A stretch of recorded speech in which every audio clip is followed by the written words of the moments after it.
It turns out the Great Pyramid of Giza might be way older than we think, like over 20,000 years old. That's older than farming or written language. But then, who built such astonishing monuments? Were those even human? Italian researcher Alberto Donini based his idea on something called the relative erosion method. In short, you look at how stone wears down over time and say, yeah, this kind of damage would take way longer than a few thousand years. But before we dive deeper, here's a quick refresher on the pyramids themselves. The pyramids of Giza are some of the oldest giant stone structures ever made by humans. 2 of them are still the tallest pyramids ever built in the ancient world, and the Great Pyramid of Khufu is the tallest of the 3. There's one more reason why that Great Pyramid is special. It's the only one of the original 7 wonders of the ancient world that's still standing today. Now, these pyramids weren't built in one sudden aha moment. A lot of people over many generations worked on them, and you can see their progress over time. Early pyramids have mistakes, weird angles, and structural issues. As for the later ones, they get cleaner and more efficient. It looks like the builders were slowly figuring things out. Each generation solved new engineering problems and got better at it. It's like updates to a smartphone. Each new version is smoother and more advanced. This brings us to the big questions. How old are the pyramids? And who built them? Oh, and how on earth did people move and stack stones that weigh as much as trucks without modern machines? Well, so far we have pretty solid evidence for the general timeline and the workers involved in the process. But the exact construction methods are still debated. And that's why claims like this 20,000-year-old pyramid idea get so popular. Most historians stick with the traditional dating, around 4,500 years old. Now let's get back to the relative erosion method. Wind, rain, heat, cold, they all slowly eat away at rock. And the longer a stone sits outside, the more damage it collects. Like how an old sidewalk looks way rougher than a brand new one. And the Great Pyramid wasn't always rough and blocky. It used to be wrapped in smooth white limestone. But after a big earthquake in the year 1303, Egyptians pulled off the outer stones and used them to rebuild Cairo. That's why parts of the pyramid have only been exposed to the weather for about 675 years. At the base of the pyramid, there's a limestone pavement. Some of it was hidden under those casing stones for thousands of years and only got exposed after they were removed. Right next to it, there's pavement made of the same stone, but it has been exposed since the day the pyramid was built. These different amounts of time in the open turn the pyramid into a natural stopwatch. Basically, Donini looked at 2 parts of the same stone, asking a simple question. If this much damage happened in 675 years, how long would it take to make that much damage? To get the answer, he didn't examine just one spot. He checked 12 different places around the pyramid, because stone doesn't wear down evenly everywhere. Some areas get more wind, others are exposed to more sun, and some may have tiny cracks that speed things up. Because of that, the numbers he got were very different. Some spots made the pyramid seem pretty young. Other spots made it seem crazy old. So instead of picking one number, he averaged them all together. And when he did that, the average came out to around 25,000 years old. If that estimate is even a bit close, it would mean the pyramid was built way earlier than we think, somewhere around 2300 BCE. Now, Donini doesn't claim this is an exact date. According to his analysis, there's a strong chance that the pyramid is much older than traditionally believed, but it's not a guarantee. So, it's no wonder that a lot of experts strongly disagree with this theory, which makes it controversial. Now, that's a great thing about science. It's based on facts, not whatever is popular at the time. But let's sneak a peek inside these mysterious ancient pyramids. The Great Pyramid is the oldest of the 3 famous pyramids of Giza, and it's also the biggest. It was built as a tomb for Pharaoh Khufu, who ruled during Egypt's 4th dynasty. If you've ever heard the name Cheops, that's just the Greek version of Khufu's name. Basically, same guy, like Robert versus Bob. Right next to the Great Pyramid, there are 2 more large pyramids. Those weren't some random projects, they were built for Khufu's family. All 3 were constructed during Egypt's Old Kingdom, spread out over 3 generations of rulers. We really can't pin down the exact dates because we don't have enough evidence. Historians have to piece the whole story together with the help of ancient records, inscriptions, and radiocarbon dating, like assembling a timeline from half-burned notes and faded receipts. One big mystery is whether each pharaoh lived long enough to see their pyramid finished. These projects were massive and took years, even decades. It's very possible that some pyramids were completed by the next ruler after the original pharaoh passed away. The Great Pyramid itself was likely built around 100 years after an earlier one, which was a step pyramid. It was kind of a prototype that helped Egyptian builders figure out how to go from stacked steps to smooth-sided giants. But how did they actually pull this off? Because stacking millions of giant rocks into a perfectly shaped pyramid is not something you do when you're bored. First thing we should consider, nobody had really done this before. The older pyramid was more like a giant stone staircase, so cool but very different. The pyramids at Giza were a whole new level. That's like going from building a shed to suddenly constructing a skyscraper and somehow not messing it up. For one thing, ancient Egypt had it pretty good back then. Every year the Nile flooded, and when the water went away, it left behind super fertile soil. In other words, they had tons of food, more than enough to keep people alive and feed a massive workforce. That extra food powered the pyramid project. The rulers figured out how to organize farming really well. They took that extra food and used it to support thousands of workers. Now, speaking of workers, some people likely worked on the pyramids full-time. Others were farmers who helped out when they weren't busy in the fields. Some people probably paid their taxes by doing labor. Plus, researchers found notes that showed a lot of day-to-day planning. During the wet season, Egyptians used shallow boats to float heavy stones closer to the site instead of dragging everything across land. So, the river was handling a lot of the heavy lifting. The real headache was getting those massive stones up. You just can't lift a multi-ton rock over your head and hope for the best. The defeat would be crushing. The builders had to use ramps. But if you build one long straight ramp from the ground all the way to the top of the pyramid, that ramp would be so huge it'd be like another pyramid. Like, congrats, you built the wrong pyramid first. So because of that, people came up with other ideas. Maybe the ramp wrapped around the outside, spiraling up like a parking garage. Or maybe the ramp was hidden inside the pyramid, which sounds cool and mysterious, but there's not great proof for it yet. What helped a lot was a discovery of an old stone quarry called Hatnub from the same time period. Archaeologists found a super steep ramp system that everyone used to think was impossible. It had holes for wooden posts on the sides, and workers probably used ropes and sleds to drag huge stone blocks uphill. Just imagine a group of people hauling a sled while looping ropes around posts for extra leverage. It's like ancient gym bros doing leg day non-stop. If the pyramid builders used something like that, it means the ramps didn't need to be massive. They could be way shorter and steeper. In any case, the mystery of the pyramids is far from solved. Maybe one day, someone will discover the rest of the tale.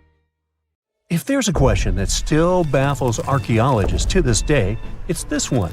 How did the ancient Egyptians build those magnificent pyramids? As far as we know today, their resources were quite limited, especially in terms of tools and building materials. We still don't have a fully satisfying answer, but hey, we've got some pretty amazing theories worth considering. The leading contender among these theories involves the clever Egyptians employing a sneaky strategy. Now picture this. They constructed a slanted and curving mound made of bricks, earth, and sand encircling the pyramid to be. As the pyramid grew taller and taller, they simply increased the height and length of this wacky structure. It's like they were playing an ancient game of Jenga.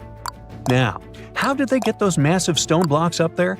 Well, according to the legendary ancient Greek historian Herodotus, they used sleds, rollers, and levers. It sounds like they turned construction into a supersized game of tug-of-war. And guess what? Herodotus also claimed that the Great Pyramid, you know, the one from Giza, the granddaddy of them all, took a whopping 20 years to build. There's more. Herodotus also dropped a mind-boggling number on us. 100,000 men were supposedly involved in this pyramid extravaganza. Did they hire the entire Egyptian population? Well, it might not be as far-fetched as it sounds. These men were probably mostly farmers, so they probably focused on the pyramids when there wasn't much work to be done in the fields. Like during the flood season of the Nile River. Obviously, specialists in the archaeological community had something to add to this theory. By the late 20th century, they discovered some evidence that suggests the workforce might have been smaller and more permanent than previously thought. Instead of a massive army of 100,000 pyramid builders, they proposed that a modest crew of around 20,000 workers, accompanied by support personnel like bakers, physicians, and even spiritual leaders, could have gotten the job done. There was also this theory that claimed that the pyramids were actually built from the top downward. It suggested that these colossal structures were nothing more than isolated hills used as quarries. The stones were supposedly drawn from these hills, and over time, competing engineers took charge and transformed them into the iconic pyramids we know today. Now, before you dismiss this theory as a wild fantasy, some folks thought it wasn't completely crazy. After all, there are instances where isolated hills exist, so maybe this theory had a tiny glimmer of truth. Whether it involved ramp building or ingenious work schedules, one thing is clear. Those pyramids have definitely left their mark on history and on our imaginations. Now, speaking of ancient Egyptian mysteries, there's this gigantic unfinished obelisk sitting in ancient Egypt, and scientists are trying to figure out how it was shaped. Now, some people suggest that our industrious ancestors used handheld pounders to get the job done. One expert has a different take on the matter, though. He argues that if we take a closer look at the pattern left behind by the shaping tool, we'll notice something peculiar. The walls of the trenches surrounding the obelisk display a neat and even pattern, which is pretty unlikely if they were pounded away by mere mortal hands. According to this expert, those horizontal striations are usually the result of a tool that takes breaks while removing material, leaving its mark on the surface. But wait, there's more. Imagine the tool being rocked back and forth against the trench walls, clearing away the waste to keep the trench from narrowing. Well, in that case, the tool might have left some funky horizontal striations where it was pressed against the sidewall. This sounds like some fancy technology at play, don't you think? And guess what? The dynastic Egyptians probably didn't have access to that kind of know-how. Another famous Egyptologist from way back also uncovered a bunch of core drills during his adventures. Although the actual drill bits are missing, his collection houses these particular core remnants made of limestone, alabaster, and even granite. These constructions aren't the only amazing thing the ancient Egyptians left behind, though. As it turns out, the Egyptians were the genius minds behind the creation of the handheld mirror. Yeah, that little mirror you use every day to check yourself out. But here's the twist. These mirrors are like pieces of art. They were decorated with inscriptions and figures. But that's not all. The Egyptians had a serious concern with their appearance. They knew the importance of personal hygiene and looking fabulous. So, in their quest for pearly whites, they invented toothbrushes and toothpaste. Dental problems were pretty common back then, and their smiles weren't exactly all white. Dentistry wasn't their strongest suit, you see. Maybe their minds were distracted by all that pyramid building. So that doesn't mean those ancient toothpaste recipes weren't amazing. One delightful concoction included rock salt, mint, dried iris petals, and pepper. Some brave dentists in the 21st century tried it out, and it worked pretty well. Ground-up ash was also used in another recipe to create a tooth cleansing paste. Mint was missing, so that didn't do much for their breath. That's when the genius Egyptians came up with the world's first breath mints. They made tablets from heated spices like cinnamon, and they mixed it with honey.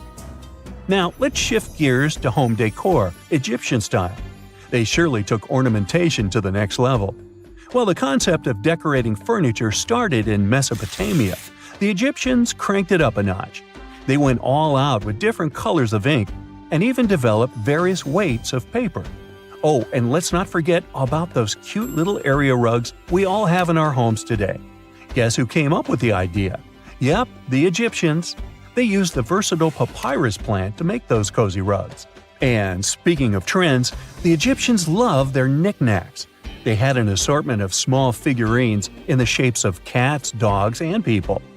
These statues were made from various materials, like simple sun-dried mud to the ultimate bling of gold. It all depended on how loaded you were. The Egyptians were also all about farming, and they knew that clean water was crucial for their crops and animals. That's why they came up with some nifty inventions and techniques to make sure their land was fertile and their plants were happy. First off, they had the genius idea of using ox-drawn plows. They had two types of plows, heavy and light. The heavy plow would strut its stuff, cutting deep furrows in the soil, while the lighter plow followed behind, fluffing up the earth. But they didn't stop there. After plowing, the Egyptians would break up clumps of soil and sow the rows with seeds. To give those seeds a good old squish into the furrows, they'd march their livestock across the field, effectively closing up the furrows.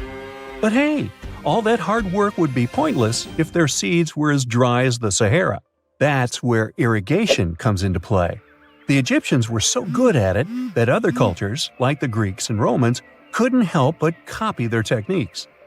Now let's switch gears and talk about the marvelous architecture of ancient Egypt. These folks weren't just skilled farmers, they were also architectural maestros. They built these fancy canals to carry water to farms and villages, and boy, did they know how to make those canals look pretty. Just imagine strolling along a canal lined with ornate structures. The pharaoh Ramesses the Great was quite the overachiever when it came to construction. One of his mind-blowing creations was the construction located at Abu Simbel. This building was designed so that twice a year, the sun would shine directly into it and illuminate the statues of Ramesses. And let's not forget about the corbelled arch. Without this architectural gem, we'd be missing out on some mind-boggling structures like the Great Pyramid. The Egyptians knew how to make things stand tall and proud, thanks to their engineering and construction wizardry. They built grand halls and inner sanctums that make your jaw drop. And some of these temples doubled as astronomical observatories. In 1850, French scientist Auguste Mariette went to Egypt looking for manuscripts, but accidentally found a head of a sphinx sticking out of the dunes. He cleared the sand and figured out the sphinx was guiding the entrance to some underground construction. Several months later, he finally entered the Serapeum of Saqqara. Inside, he found an enormous granite sarcophagi with remnants of 64 bulls. Scientists are still amazed by the tech that the ancient Egyptians used to transport those enormous boxes. The Serapeum was built around the year 3000 before the Common Era. It was an underground tomb built to honor the sacred Apis bulls of ancient Egypt. It had a long hallway, almost 500 feet long, with giant stone rooms on both sides. Some of the sarcophagi weighed as much as 50 average cars, and all of them were made with super precision with exact 90-degree angles. These sarcophagi were beautifully decorated with hieroglyphs and carvings that told stories about the lives and importance of the Apis bulls. Now, there are 24 sarcophagi left. In ancient Egypt, Apis bulls were very special animals connected to the deity Ptah. They thought the bulls carried Ptah's spirit and wisdom, helped the pharaoh, and protected the Egyptians. Priests looked for special markings on young bulls to find Apis bulls. It could be a white triangle on its forehead, which symbolized divine light, a shape on its back like a vulture's wing, and a scarab shape under its tongue, which stood for rebirth.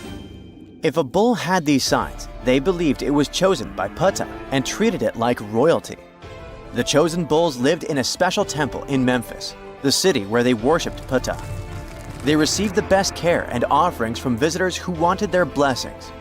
When an Apis bull passed away, it was treated with great honor and mummified. When Mariette entered the Serapeum, he noticed traces of rollers on the gallery's floor and found 2 wooden horizontal winches. Each had 8 levers. Later, other explorers saw double rails. The burial chambers were lower than the hallway floor. To get the boxes into place, workers filled the chambers with sand so the sarcophagi could be rolled in straight. Then they slowly removed the sand to gently lower the boxes into perfectly cut spaces in the bedrock. A carved stone sign found in the Serapeum said it took 28 days to move just one sarcophagus and its lid into its spot during the time of Ptolemy II. The extreme precision of the sarcophagi with 90-degree angles also has an explanation. Ancient Egyptians wrote texts, or rather, papyrus, on geometry a long time ago. It shows that they knew the approximate number pi and could calculate the volume of a pyramid with its top cut off. If they could figure out complicated math like that back then, it makes sense that they could also carve perfectly flat surfaces 500 years later. All this sounds pretty legit, but some people think certain things don't add up here. The size of boxes is way larger than the size of bulls, yet they buried pharaohs in tiny coffins that barely fit their bodies. The sarcophagi are made out of granite with crazy precision, and they could have just used limestone, which would have made things way easier. The transportation of the boxes seems pretty simple, but only in theory. If one person could pull about 440 pounds, then at least 250 people would be needed to pull just one box. The tunnels in the Serapeum are really narrow, only about 2 feet wider than the boxes themselves. There's no way hundreds of people could have squeezed into those tight spaces to pull the boxes. And even if they did, how would they turn the box in the cramped corridor, lower it into its niche, and place it perfectly in the middle? Somehow they did this 24 times, and every box is centered perfectly. Plus, the chambers were dusty, and there were no signs of soot from lamps. This means they must have worked in almost complete darkness. The real use of the boxes could also be different. A long time ago, even before the Egyptian pharaohs ruled, the local people already knew how to use fermentation. It happens when tiny organisms called yeast eat certain ingredients like starch and turn them into gas and ethanol. So someone in ancient Egypt probably put food like barley, bread, and even meat inside a giant stone box, then closed it tight with a heavy lid. These stone boxes, carved from granite, were so precisely made that they were almost completely sealed, so nothing could escape from it. As the yeast inside the box started working, it created more and more CO2 gas. It built up pressure inside the box. The granite boxes were incredibly strong. They could handle more pressure than a car tire can hold. When granite was squeezed under such pressure, its crystals produced a tiny electric charge. This effect was possible because granite contains quartz, a material that reacts to pressure this way. The process also needed meat or animal parts, possibly to help the yeast grow better. Meat contains something called oleic acid, which yeast needs to keep growing and to survive the bad effects of the ethanol it produces. As the pressure inside the box kept growing, the combination of gases and electricity made these boxes not just ancient fridges, but powerful energy systems. Over time, the pressure inside got so strong that it could push the lid open and the gas would escape with a pop. But when people rediscovered the Serapeum in 1850, they found old drawings that showed piles of stones stacked on top of some of the box lids. So, someone long ago probably tried to make the lids even heavier by adding extra weight to make it harder for the gas pressure to push them open.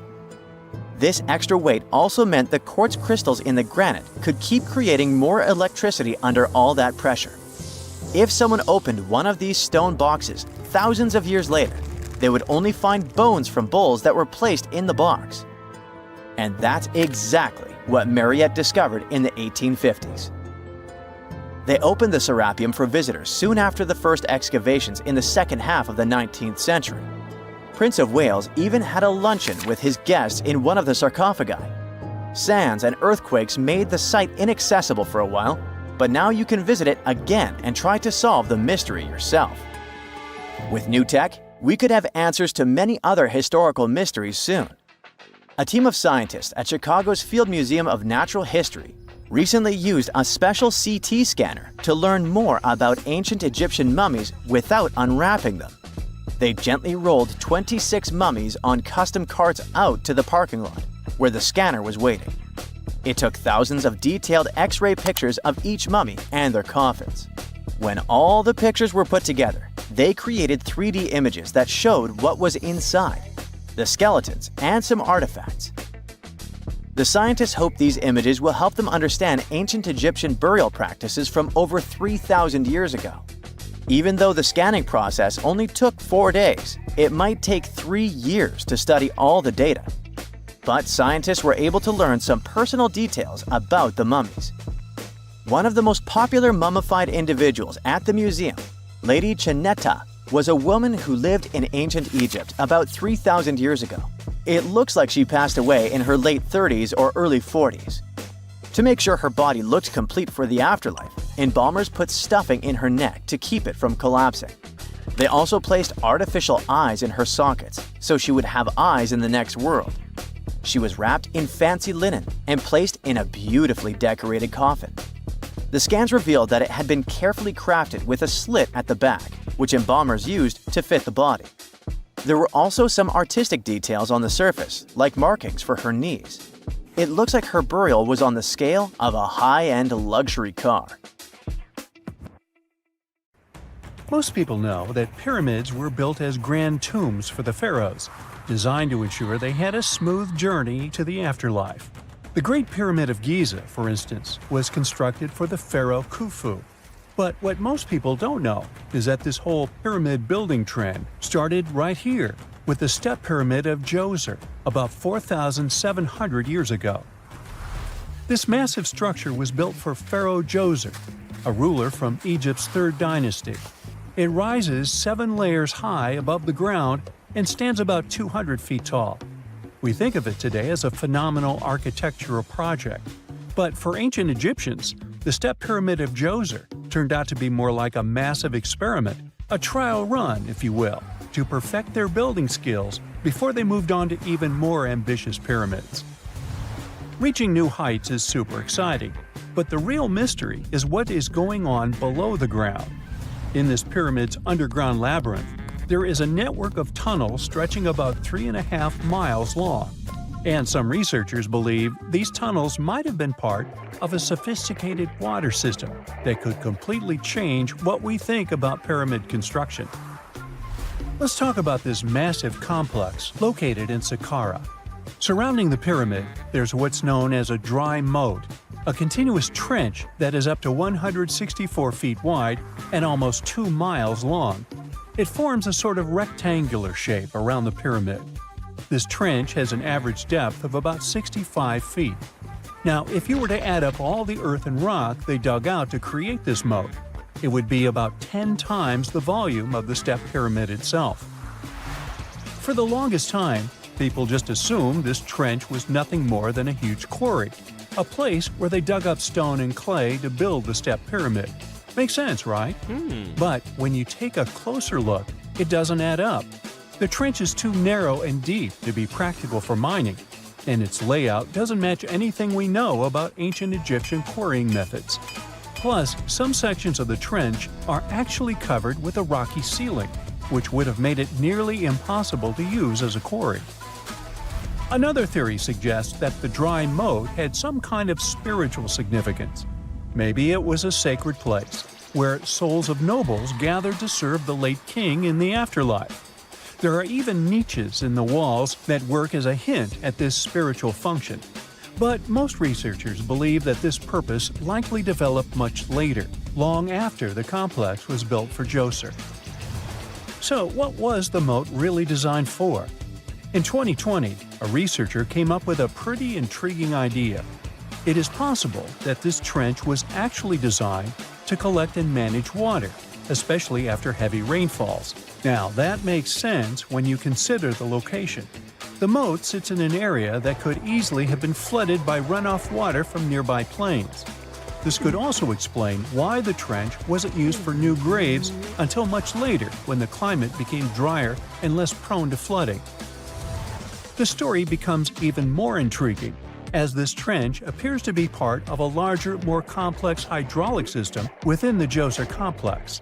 It is like the trench has several compartments, carefully carved out of the rock and connected by tunnels. These compartments likely served as a part of a water treatment system, where water would flow from one compartment to the next, getting cleaner as it moved along. Now, here is where things start to tie into the pyramid itself. The Djoser complex has a series of underground shafts, and some researchers think that water from the moat's deep trench might have been used to power a hydraulic lift system, and this giant water-powered elevator could have been used to raise the heavy stones needed to build the pyramid. It worked like a volcano, but instead of lava, water did the heavy lifting. Imagine a big deep hole in the ground at the center of the pyramid site. Inside this hole, there was a huge wooden platform, kind of like a giant raft that could move up and down. When the workers wanted to lift a heavy stone, they would fill the hole with water. As the water rose, the wooden platform started to float up, carrying the stone with it, almost like a giant water-powered elevator. When the stone reached the right height, the workers slid it off the platform and onto the pyramid. The idea is that water from the deep trench, after being cleaned and filtered, would flow into these shafts. A massive float, possibly made of wood, would then rise as the water filled the shaft, lifting the stones up to where they were needed for construction. Once the stone was in place, they'd let the water out, lowering the platform back down to the bottom, ready to lift the next stone. This fancy hydraulic lift system could have been a game changer, making the whole building process a lot faster and more efficient without using a lot of workforce. It is like the ancient Egyptians were already embracing the whole idea of work smarter, not harder. But of course, not everyone is on board with this theory. Some experts argue that the area where the step pyramid of Djoser was built couldn't have held enough water from occasional rains to maintain such a fancy hydraulic system. The main theory suggests that, in the past, there might have been some kind of lake nearby that would have filled up after a period of rain, and this lake could have supplied water to the complex's hydraulic system. But there is no mention of such a lake in any ancient Egyptian writings, so it might be more of a what-if situation than a reality.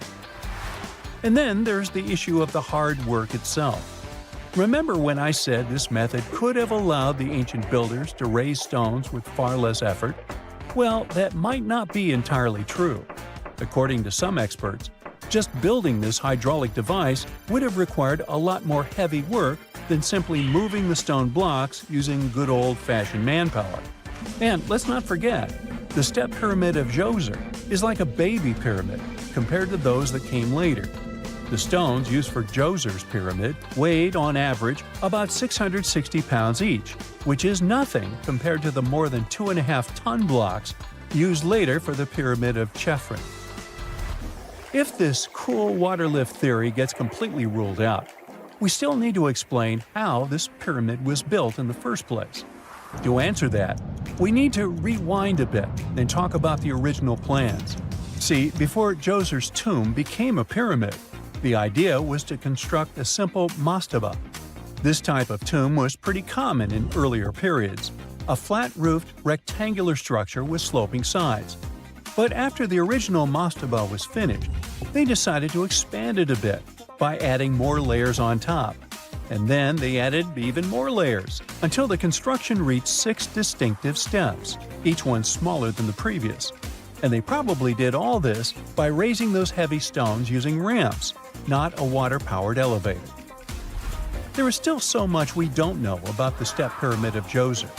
More research is definitely needed to fully understand how this system worked, or if it even existed at all. But the idea of using water to help build the pyramid adds a whole new layer to our understanding of ancient Egyptian engineering. It's a powerful reminder of just how clever and resourceful those builders were, using the natural landscape and the power of water to create one of the most iconic monuments in history. It's 1898, and you're taking part in excavations in Saqqara. This place, not far away from Cairo, is full of ancient tombs and pyramids. You're in your Indiana Jones mood and hope to find something really phenomenal to become famous. Gold, manuscripts, treasure maps, mummies of famous pharaohs. Wait, a wooden bird? You're really disappointed as it looks like a regular toy. An old one, but still. Little do you know that years later, someone would propose that your bird was actually an ancient monoplane. So the artifact, nicknamed the Saqqara bird, is made of a sycamore tree. The birdie has a wingspan of just 7 inches and weighs around 40 grams. A perfect original souvenir from Egypt, I would say. It's over 2,000 years old and looks pretty plain, without any carvings of feathers or other intricate ornaments. It has a beak and eyes though, which makes our find look like a hawk, the emblem of the deity Horus. Its tail is rather unusual as it's squared, looks weirdly upright, and it seems like the sunken part of it was the place for a now missing piece. Humans love solving a good mystery, so there have been several attempts to explain the use of the birdie. First, quite simply, is that it was a ceremonial object. The second idea is that it was a toy for a child from some well-off family. It could have been some sort of boomerang, which was a popular concept in ancient Egypt. Then there was a theory that the bird had been used as a weather vane. But this one has been debunked as the figure doesn't have any holes or markings, except for the one made at the museum in Cairo to fix the exhibit on a stick. So there was no way to hang it in the past. Almost a century after the bird was found, Egyptologist Dr. Khalil Masiha proposed a new theory that it could have been a model of a monoplane. He believed the bird was missing a horizontal tailplane. Otherwise, it had its wings set at a right angle, similar to that of modern planes. It could have worked to generate the aerodynamic lift necessary for flights. Dr. Masiha also claimed that it was common at that time to place miniature models of technological inventions in tombs. So, did the ancient Egyptians really invent the plane in 200 BCE? That would make the Wright brothers, who are considered the inventors of aviation, really upset. They made one of their first flights only in 1903. There's just one way to know for sure, and that is to test the model. But you know, the ancient museum in Cairo would unlikely let one of their cherished exhibits fly around like a toy. That's why glider designer Martin Gregory built a similar model, this time of balsa wood, and concluded that even with the missing tailplane, the plane wasn't much of a flyer. Case solved? Not really. This didn't sound convincing enough to the History Channel, so they invited an aerodynamics expert to build another replica of the bird. He tested it in weather conditions similar to those in Egypt and was impressed with the little plane's abilities. So, if they did invent the prototype of a plane back in the times of pharaohs, it would be a good example of an oupart. That's an out-of-place artifact, an object that's way ahead of its time in terms of technology or history. And the Saqqara bird isn't the only example of such a revolutionary concept. In 1901, a group of divers retrieved the Antikythera mechanism from an underwater shipwreck near the Greek island of Antikythera. It's been dubbed the world's first analog computer, and it's currently dated around 100 BCE. The bronze mechanism could tell the position of the sun, moon, planets, and stars, as well as the lunar phase, the dates of upcoming solar eclipses, and even the speed at which the moon moves through the sky. No one's sure who used it and how or where it was made. But it's obvious that it's extremely precise and way too advanced for its time. The first flushing toilets in the world were invented in the middle of the 20th century. Just kidding. The ancient Minoans on the Mediterranean island of Crete and the Indus Valley civilization both came up with this brilliant invention at the same time, around 4,000 years ago.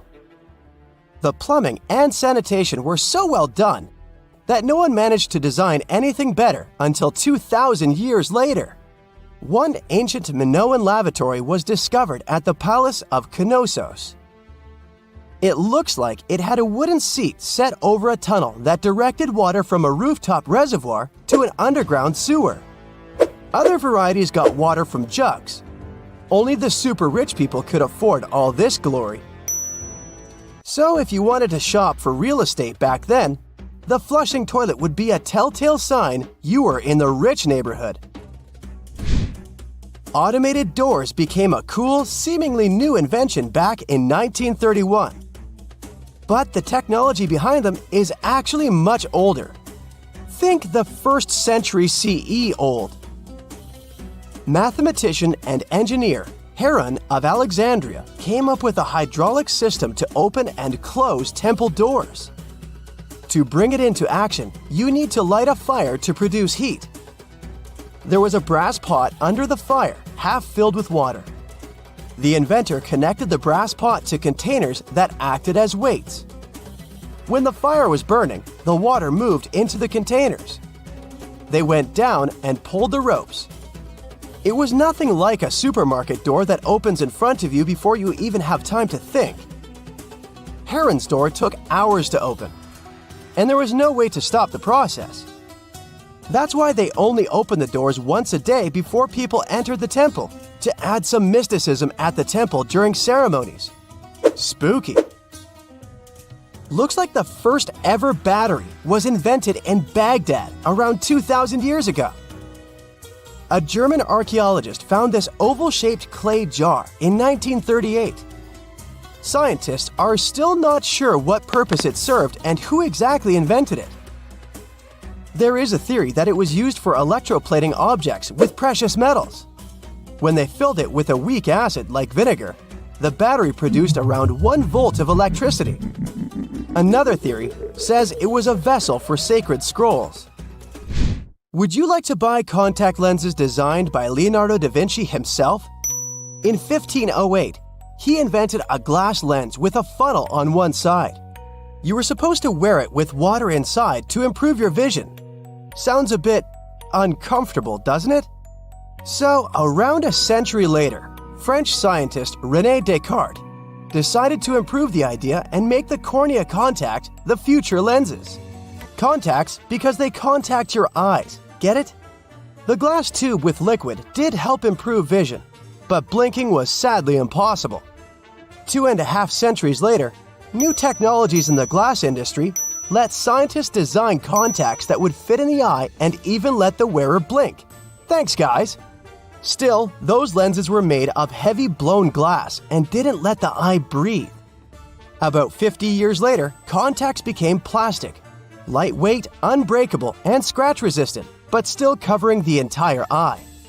And then, in 1948, an English optical technician accidentally sanded down a plastic lens and figured out they'd still be in place even if they covered only the cornea.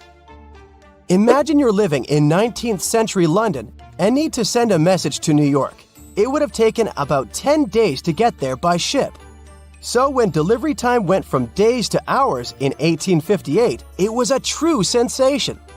The first message was sent by Queen Victoria herself. It was all made possible thanks to the transatlantic telegraph cable, running under the ocean. Sadly, the new cool invention only lasted a few weeks. It took years to bring it back to life.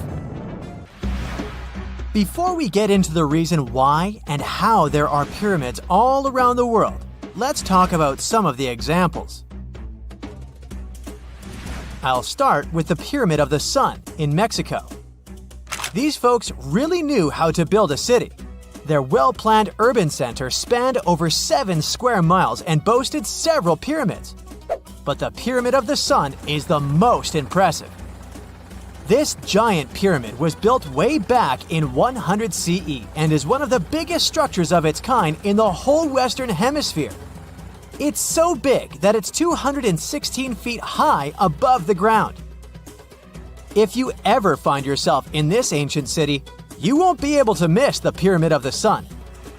It's right there on the east side of the Avenue of the Dead, the city's main north-south street. To build this incredible pyramid, around 1 million cubic yards of material were used, including a special kind of red volcanic rock called hued tizontle. Impressive, huh? We don't know too much about the people who built the Pyramid of the Sun or its purpose. But archaeologists believe there was once a temple on top of it. When explorers went below the pyramid in the 1970s, they found a bunch of cool tunnels and chambers. In 2011, they even found a secret stash of clay pots, obsidian pieces, animal bones, human figurines, and a mask.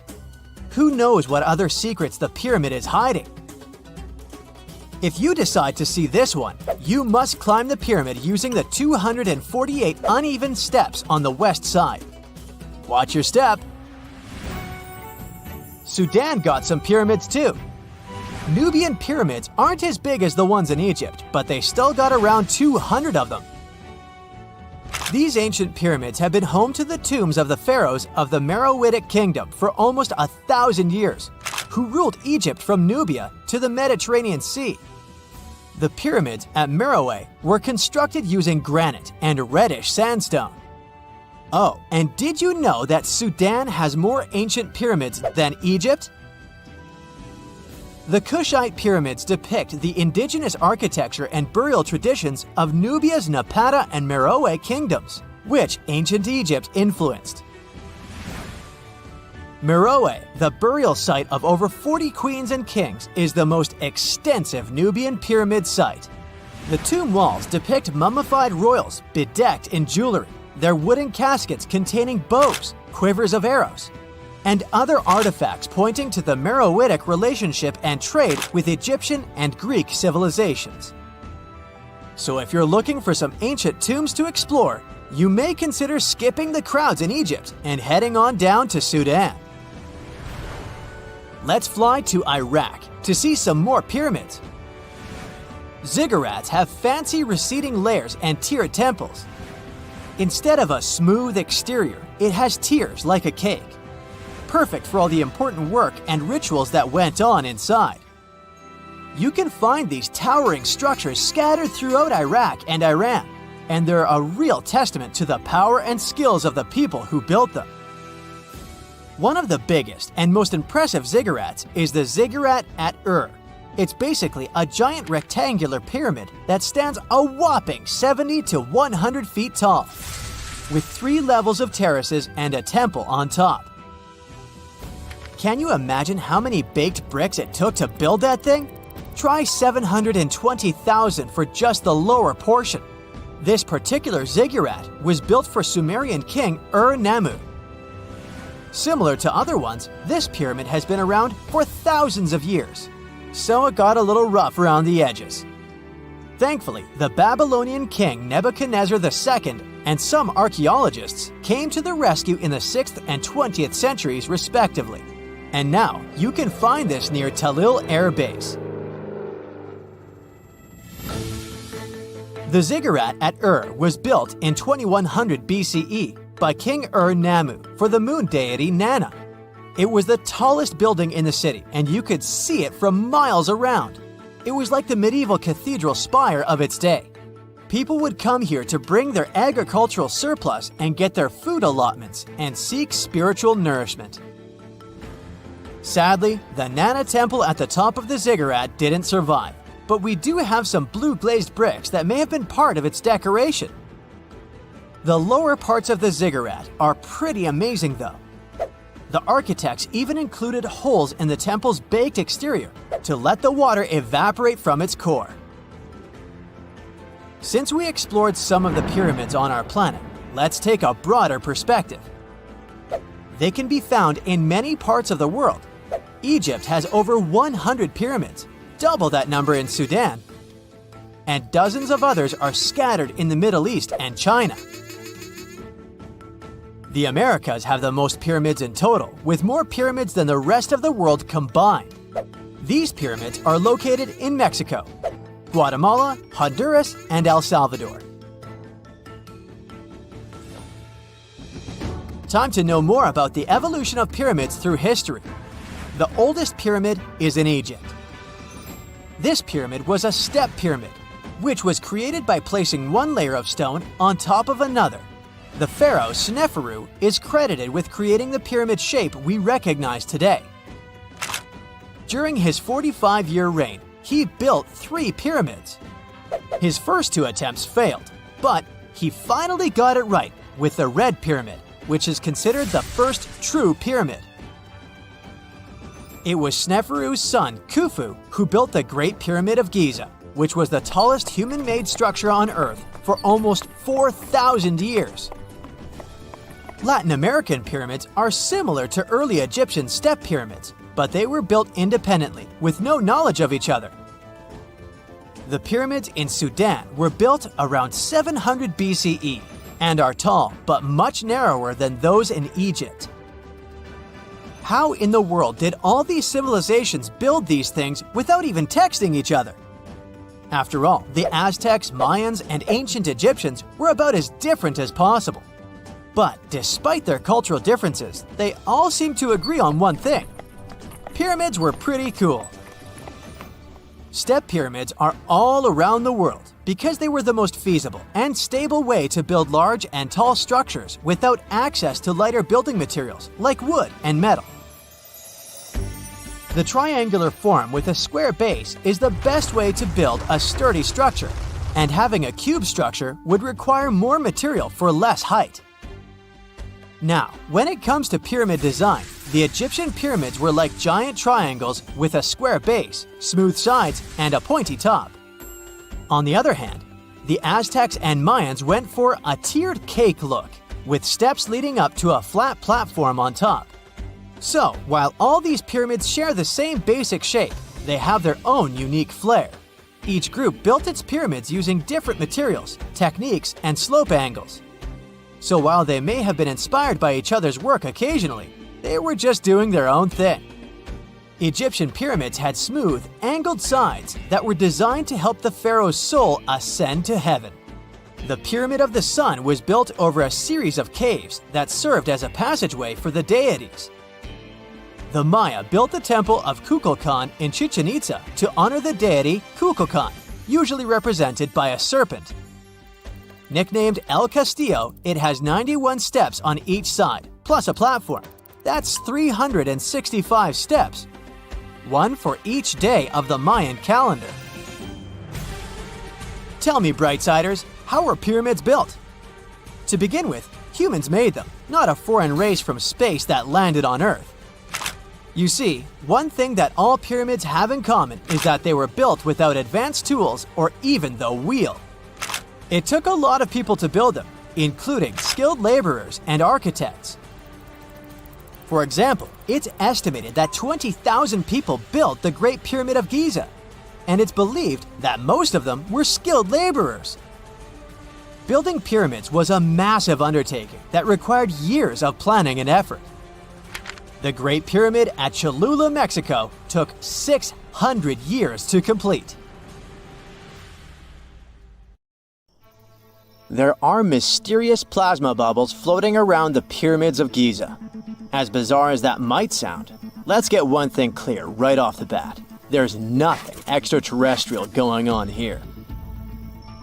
Plasma bubbles are those weather anomalies that form in a layer of Earth's atmosphere called the ionosphere. This is an invisible layer surrounding our planet that stretches roughly from 50 to 400 miles above Earth's surface, right at the edge of space. In this layer, the sun, being the giant hot power that it is, basically cooks gases, splitting them into electrically charged particles called plasma. Here's where it gets interesting. At night, especially near the equator, these charged particles get disturbed, and when a bunch of them suddenly vanish at the same time, it forms what we call a plasma bubble. Imagine it like a big empty pocket where the plasma is missing or its quantity is lowered. But it's only considered a plasma bubble if this phenomenon occurs on a large scale, typically around 62 miles in size. If you're already packing your suitcase for Egypt and have put binoculars to look at the tips of the pyramids, I'm sorry to say that we can't see these plasma bubbles with the unaided eye. It's all happening way above our heads, completely invisible to us. Scientists need to use special equipment, like the Latitude Long Range Ionosphere Radar, or LARID, to detect these bubbles. This advanced technology helps researchers track and observe the movement and formation of plasma bubbles in real time. This formation, by the way, can be triggered by solar storms. That brings us to November 2023, when an impressive solar storm occurred. On a scale from 1 to 5, this one was classified as a G3, which is considered a strong event. Solar storms occur when sunspots are basically cooler, darker areas on the sun's surface, release bursts of energy into space. These flares triggered several geomagnetic storms on Earth. While this might sound like doomsday stuff, it didn't disrupt our daily lives too much. In fact, it was great news for skywatchers, since the solar storm created stunning auroras, with the northern lights visible as far south as Greece and Turkey. But this particular storm in 2023 also had another interesting consequence. It caused the largest plasma bubble ever recorded by the Chinese radar. This phenomenon was so massive that it covered regions as far apart as the Egyptian pyramids and the Midway Islands in the Pacific Ocean. Now that's a huge distance, and it is a big deal for science. And that's because plasma bubbles are a growing threat to modern technology. Experts say they can disrupt satellite communications and GPS systems. So if you're using Google Maps or Waze and suddenly it can't figure out where you are, a plasma bubble might be to blame. Great. We now know what's going on with those bubbles, detected above the pyramids of Giza. But things get even weirder inside this ancient construction. Apparently, the Great Pyramid of Giza has the ability to concentrate electromagnetic energy within its interior. A couple of years ago, a group of researchers decided to see what would happen if they took this ancient architecture and hit it with radio waves. I mean, waves that are similar to the kind your phone uses, but on a much larger scale, up to 1,900 feet long. But since they couldn't just start blasting radio waves at the actual pyramid, they did the next best thing: computer modeling. Using these simulations, the researchers discovered something incredible. The Great Pyramid can actually concentrate electromagnetic energy within its internal chambers, as well as underneath its base, where an unfinished chamber is located. By concentrate, I mean something like trap it. For example, when you shout into a cave, you hear your voice echo back, right? The sound waves don't just disappear, they bounce around and get focused. Similarly, when radio waves hit the pyramid, they don't just pass through or around it. Instead, they get absorbed, bounce around, and focus inside and underneath the pyramid. Our list of mysterious phenomena surrounding the Egyptian pyramids doesn't end there. Inside the pyramid, there's a long, narrow passage that leads to what's known as the King's Chamber. This room sits at the center of the pyramid, and it's believed to have been the final resting place of Pharaoh Khufu, the ancient Egyptian leader who commissioned the entire thing over 4,000 years ago. When visitors step into the King's Chamber, two things normally strike them: the room's incredible acoustics and its heavy, imposing structure, which is entirely lined with red granite. Recently, scientists have started to connect these two facts. Some researchers now believe that the King's Chamber might be able to catch or pick up sound energy generated from other parts of the pyramid. In other words, this room might have been designed to amplify sound in a way that no other chamber in the pyramid can.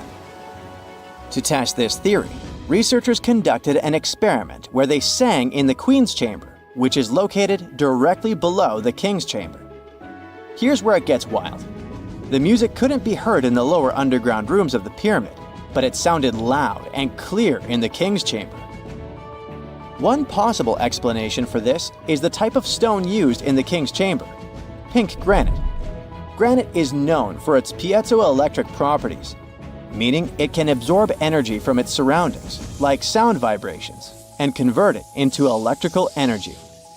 This suggests that the chamber's unique acoustics might be due to more than just the shape of the room. It could be that the granite itself plays a role in amplifying and concentrating sound waves. According to scientists, these discoveries open up a whole new field of research into the pyramid's potential. Could the ancient pyramids have somehow harnessed the energy created by sound waves, or even Earth's natural vibrations? It might sound far-fetched, but considering the granite's piezoelectric properties are well documented in modern science, it's not entirely impossible. Who knows? maybe we've only just scratched the surface of what the pyramids were truly capable of. Speaking of just scratching the surface, there's even more to think about, like how the pyramids ended up in such a perfect location. It seems the builders lined up the Great Pyramid with the cardinal points, meaning its sides are almost perfectly aligned with the four main directions: north, south, east, and west. There are many theories about how they did it, but one study suggests that Egyptians might have used the fall equinox to achieve this perfect alignment. During the equinox, the sun rises and sets directly in the east and west. It probably made it easier for builders to use the sun's position as a guide. By watching the sun during this time, they could make sure the pyramids were positioned just right.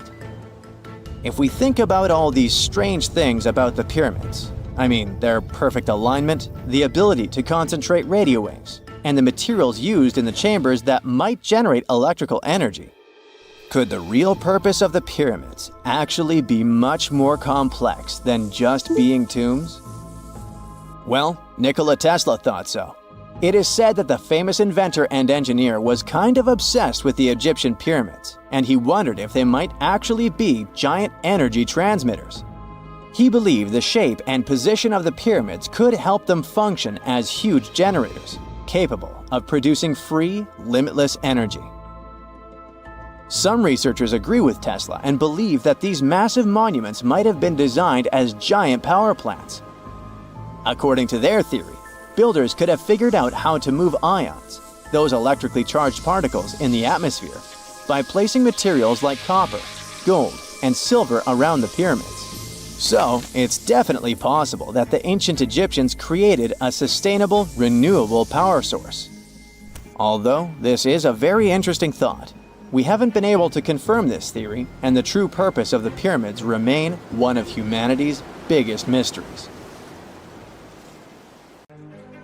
2 centuries ago, a 31-year-old Frenchman stormed into his brother's office in Paris. He had only one thing to share. "I've got it!" The man was so excited that he immediately collapsed. He spent the next 5 days in bed recovering his health. Who was this mysterious person, and why was he so thrilled? Jean-François Champollion made one of the greatest scientific breakthroughs in human history. He had cracked the code of Egyptian hieroglyphs. This enabled scientists to finally unravel the secrets of this ancient civilization. They weren't able to read hieroglyphs for nearly 2,000 years. After the Romans took over Egypt, the intricate writing system slowly faded away from people's minds. The last of the hieroglyphic texts date back to the 4th century. For thousands of years, Egyptians used images to show their lives. But the knowledge of how to read these pictures was lost to modern science. The story of hieroglyphs began in 3250 before current era. That's when ancient Egyptians developed writing.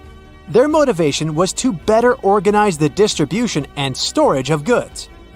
One of the earliest examples is a ceramic jar that had an inscription in black ink. There were 2 major writing systems. The first were the hieroglyphs, which literally means sacred carving. Egyptians carved hieroglyphs in stone on temples, tombs, and similar monuments for 3,000 years. They present a system of pictorial texts. A pictograph is a picture or a drawing that stands for an idea of a word. It's a precursor to the true writing as we have it today. For example, when Egyptians wanted to write ibis, they would draw a small image of the bird. Hieroglyphs can be found on walls. They were a formal way of writing. The other writing system was hieratic. Egyptians mostly used it when writing on papyrus. That's an early, thicker form of the paper we have today. It soon evolved into Demotic. This improved version became the most common writing systems in ancient Egypt. Then, in the early 4th century BCE, Alexander the Great took control of Egypt.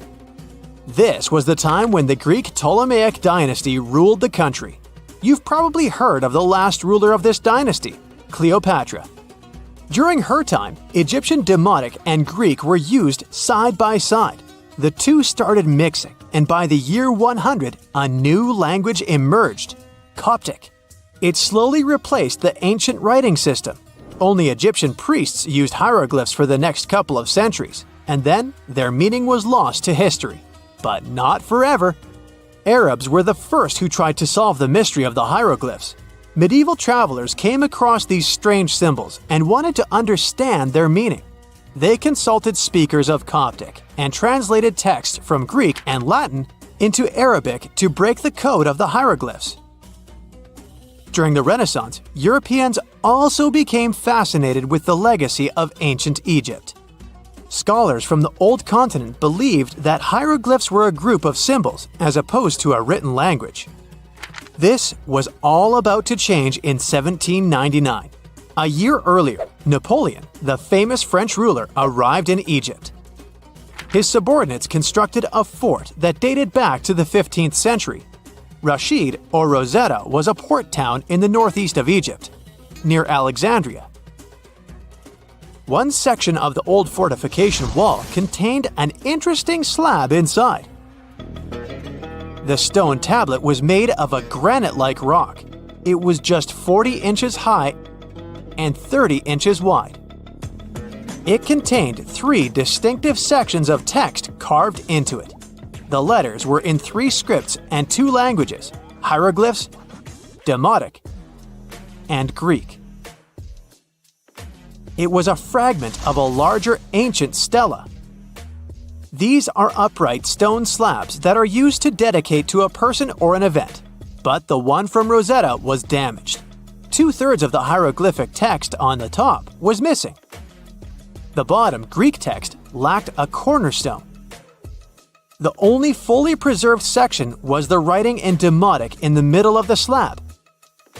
It eventually ended up in the British Museum. The scientific community was intrigued, and the race was on to decipher it. Prints and casts of the slab went out all over Europe.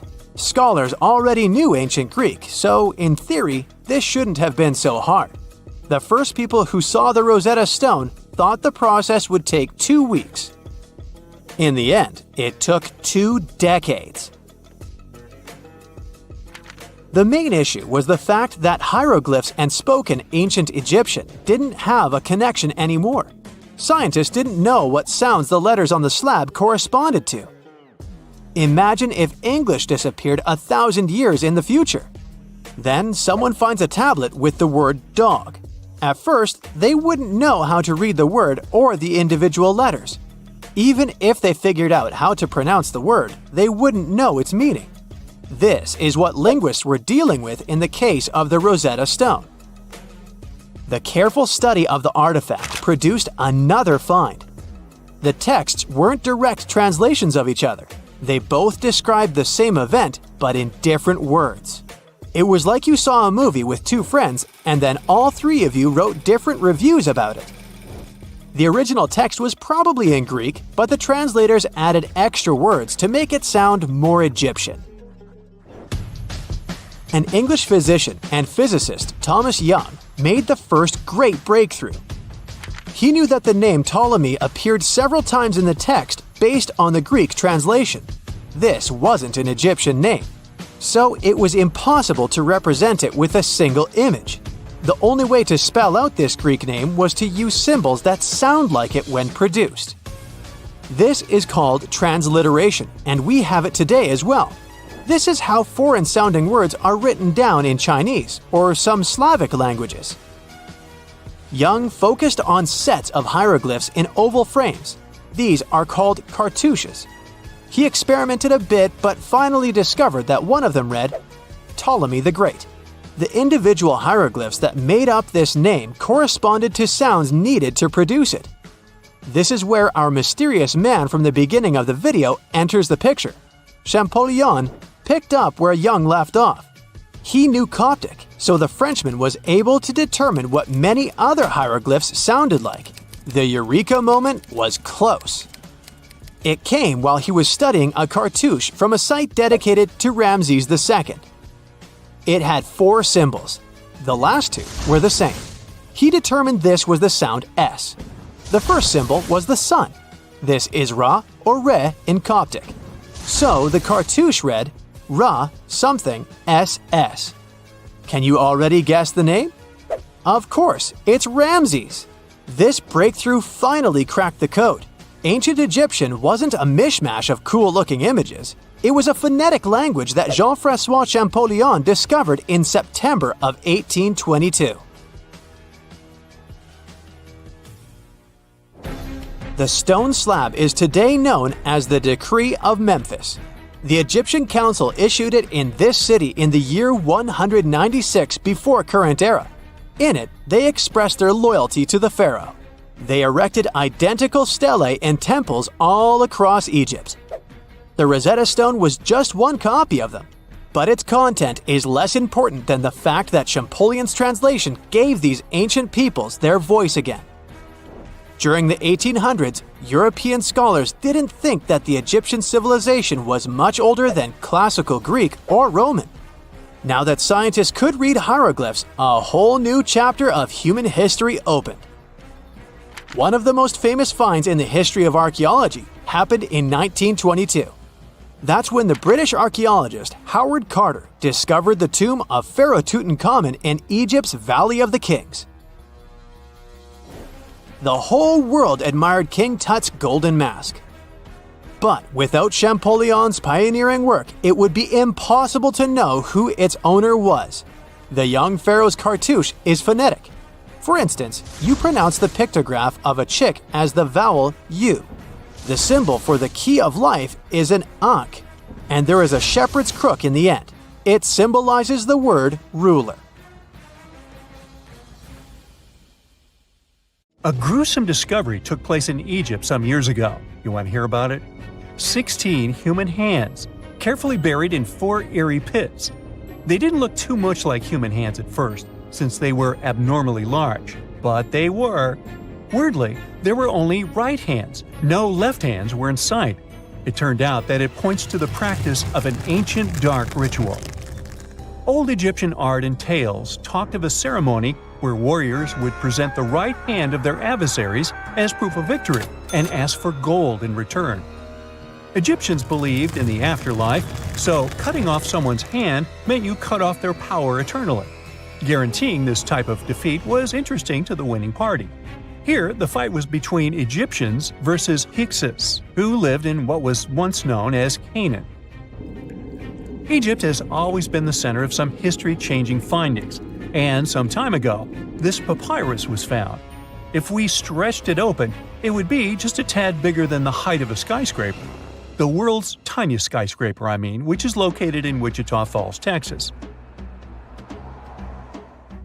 When humans didn't write on their notes app, they wrote on this thing, made from the medulla of a papyrus plant. Around 2,000 years ago, ancient Egyptians wrote something reminiscent of a book where they describe most of their funerary traditions and their visions of the afterlife. It's considered one of the most important texts from ancient Egypt and is still sold in bookstores to this day. This ancient manuscript was unearthed from a chamber located just south of the Pyramid of Djoser, located in Saqqara. Oh yes, Djoser is the oldest pyramid in Egypt and not the Giza pyramids like most people think. So recently, the site of Saqqara buzzed with excited archaeologists who probably found one of Egypt's oldest complete mummies.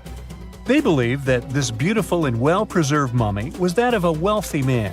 He was discovered in a deep shaft, covered in layers of gold leaves. There are many symbols that show he was an important and wealthy man, like the band he wore on his head, the bracelet on his chest, and the fact that he was embalmed with a tunic, which was reserved for Egypt's finest. The most exciting part of the entire discovery was finding the resting place sealed with mortar, just as the ancient Egyptians had left it 4,300 years ago.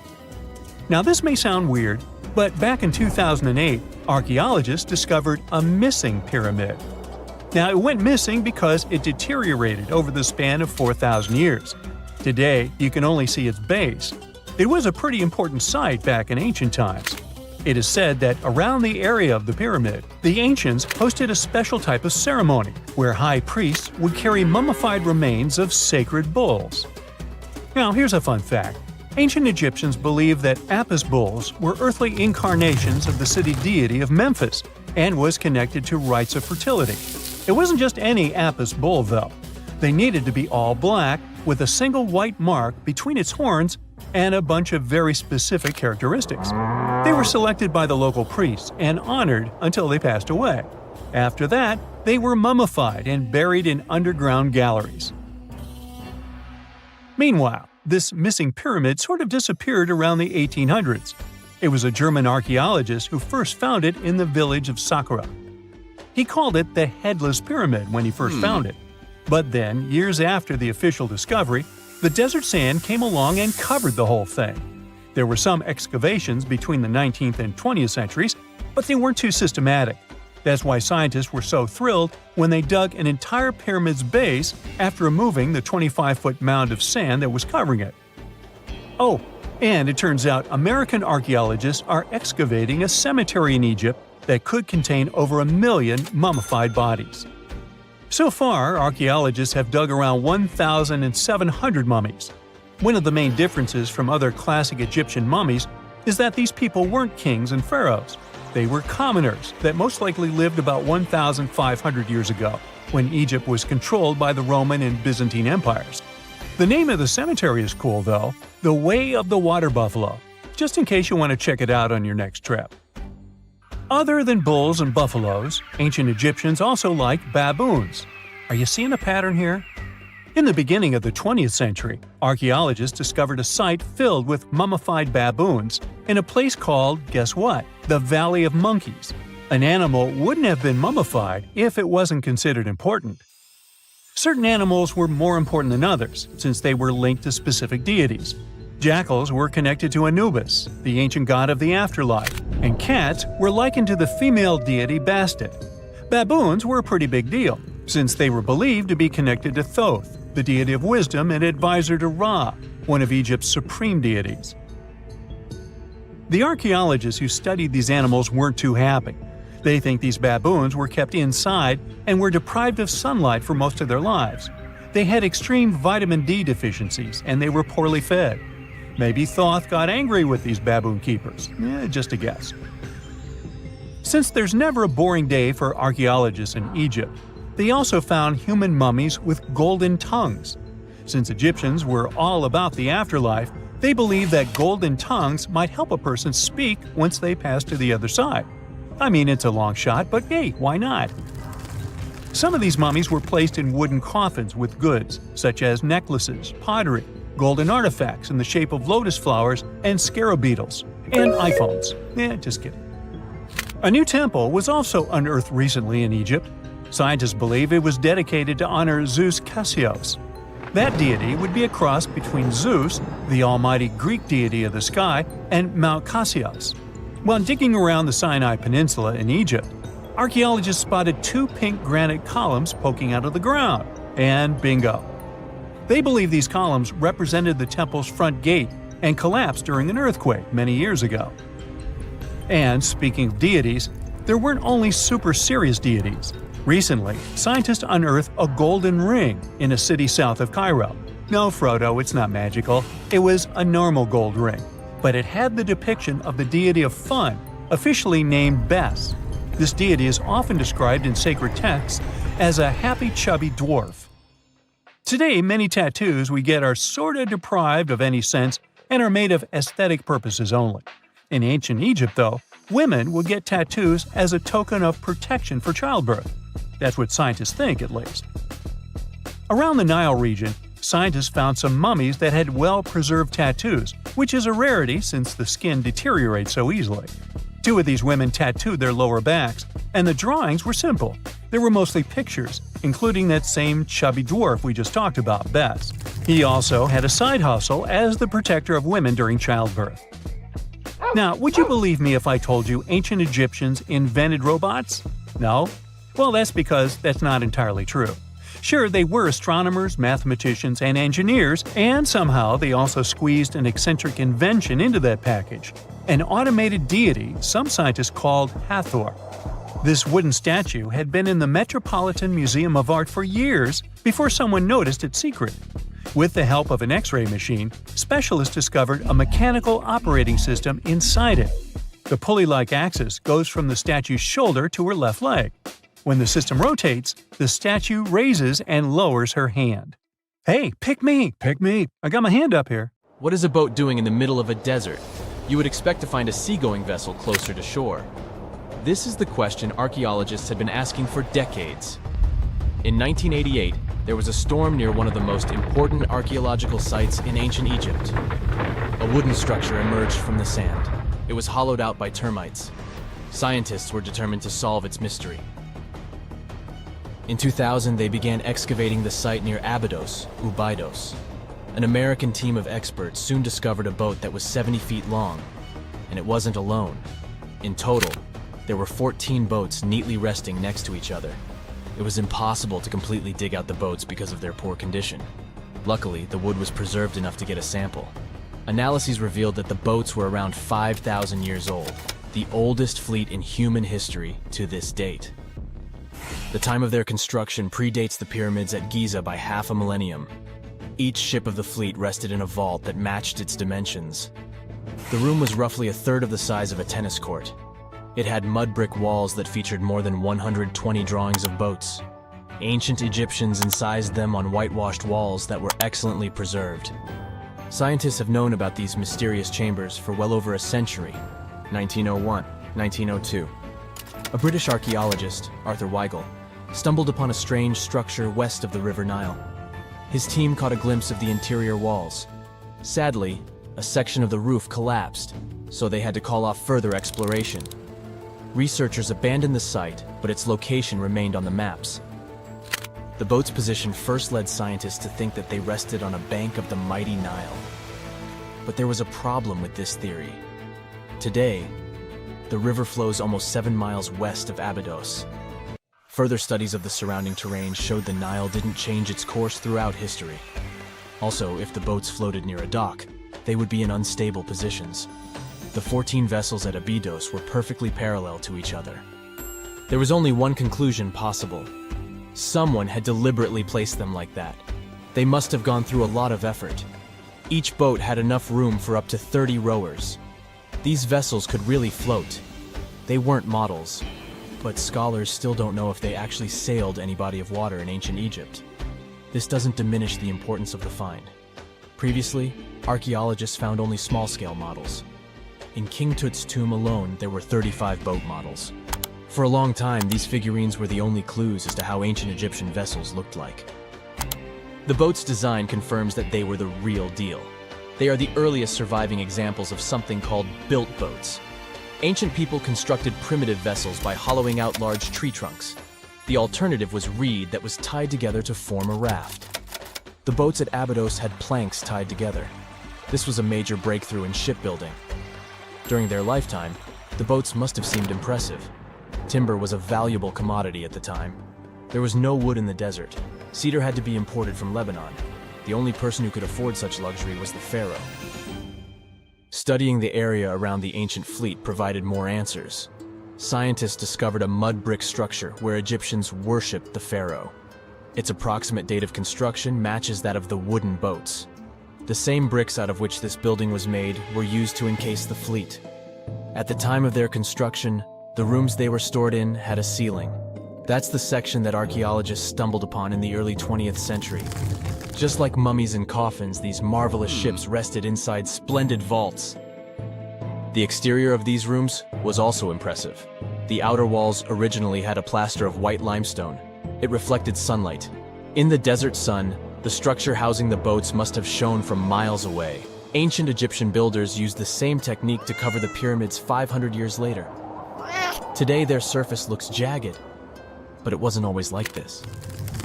When they were constructed, the pyramids had a top layer of fine white limestone.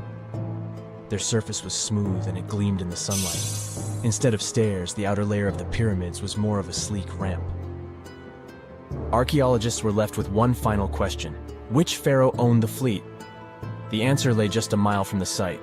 This is where the tomb of a pharaoh from the 5th dynasty rested, King Senwosret III. Its time and style of construction matched the ones of the chambers with boats. The very end of his rule might explain how the boats ended up in the middle of the desert. The pharaoh probably passed away in northern Egypt. Then his body was transported down the Nile to Abydos in a marvelous procession of decorated boats. The vessels were later lowered to chambers near the final resting place of their owner. This had a symbolic meaning. In the ancient Egyptians' belief system, ships played a key role. Their supreme deity was Ra. He traveled through the sky during the day in the form of the sun. At nighttime, he sailed through the netherworld in a solar boat. The pharaoh identified himself with Ra. That's why he needed boats in the afterlife. That was the only way to regenerate himself. Just as the sun rises every day above the horizon. This belief existed for thousands of years. The more famous Pharaoh Khufu also had a ship. Scientists found it in 1954 next to his pyramid at Giza. It is some 4 centuries younger than the fleet at Abydos. But Khufu's ship was almost 2 times longer. The Great Pyramid of Giza and King Tut's tomb are some of the most famous archaeological finds in Egypt. But there are many more secrets hiding beneath the endless sands of the Sahara Desert. Recently, 2020, archaeologists found a lost city there. They have labeled it as the most important discovery since King Tut's tomb, 1922. The city of Aten is some 3,000 years old. Historians hope it will give them a unique insight into the everyday life of ancient Egyptians. The famous archaeologist and Egyptologist Zahi Hawass proclaimed the site a lost golden city. Aten sits some 300 miles south of Egypt's capital, Cairo. It is close to the famous Valley of the Kings. Archaeologists first found sections of mud brick walls that spread out in all directions. They discovered complete rooms with tools of everyday life inside. The research team unearthed a bakery, a residential neighborhood, and an administrative district. They all date back to the time when the Egyptian civilization was the wealthiest in its long history. They were also the first to make objects from iron. In 1911, scientists found a set of iron beads near a village in Lower Egypt, El Girza. These are the earliest known iron artifacts. The discovery is literally out of this world. Ancient people made them by beating into shape a piece of a meteorite. The 9 beads were once part of an ornate necklace.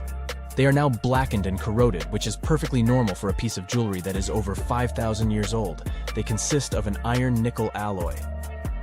Researchers were impressed by the skill of ancient jewelers who processed the beads.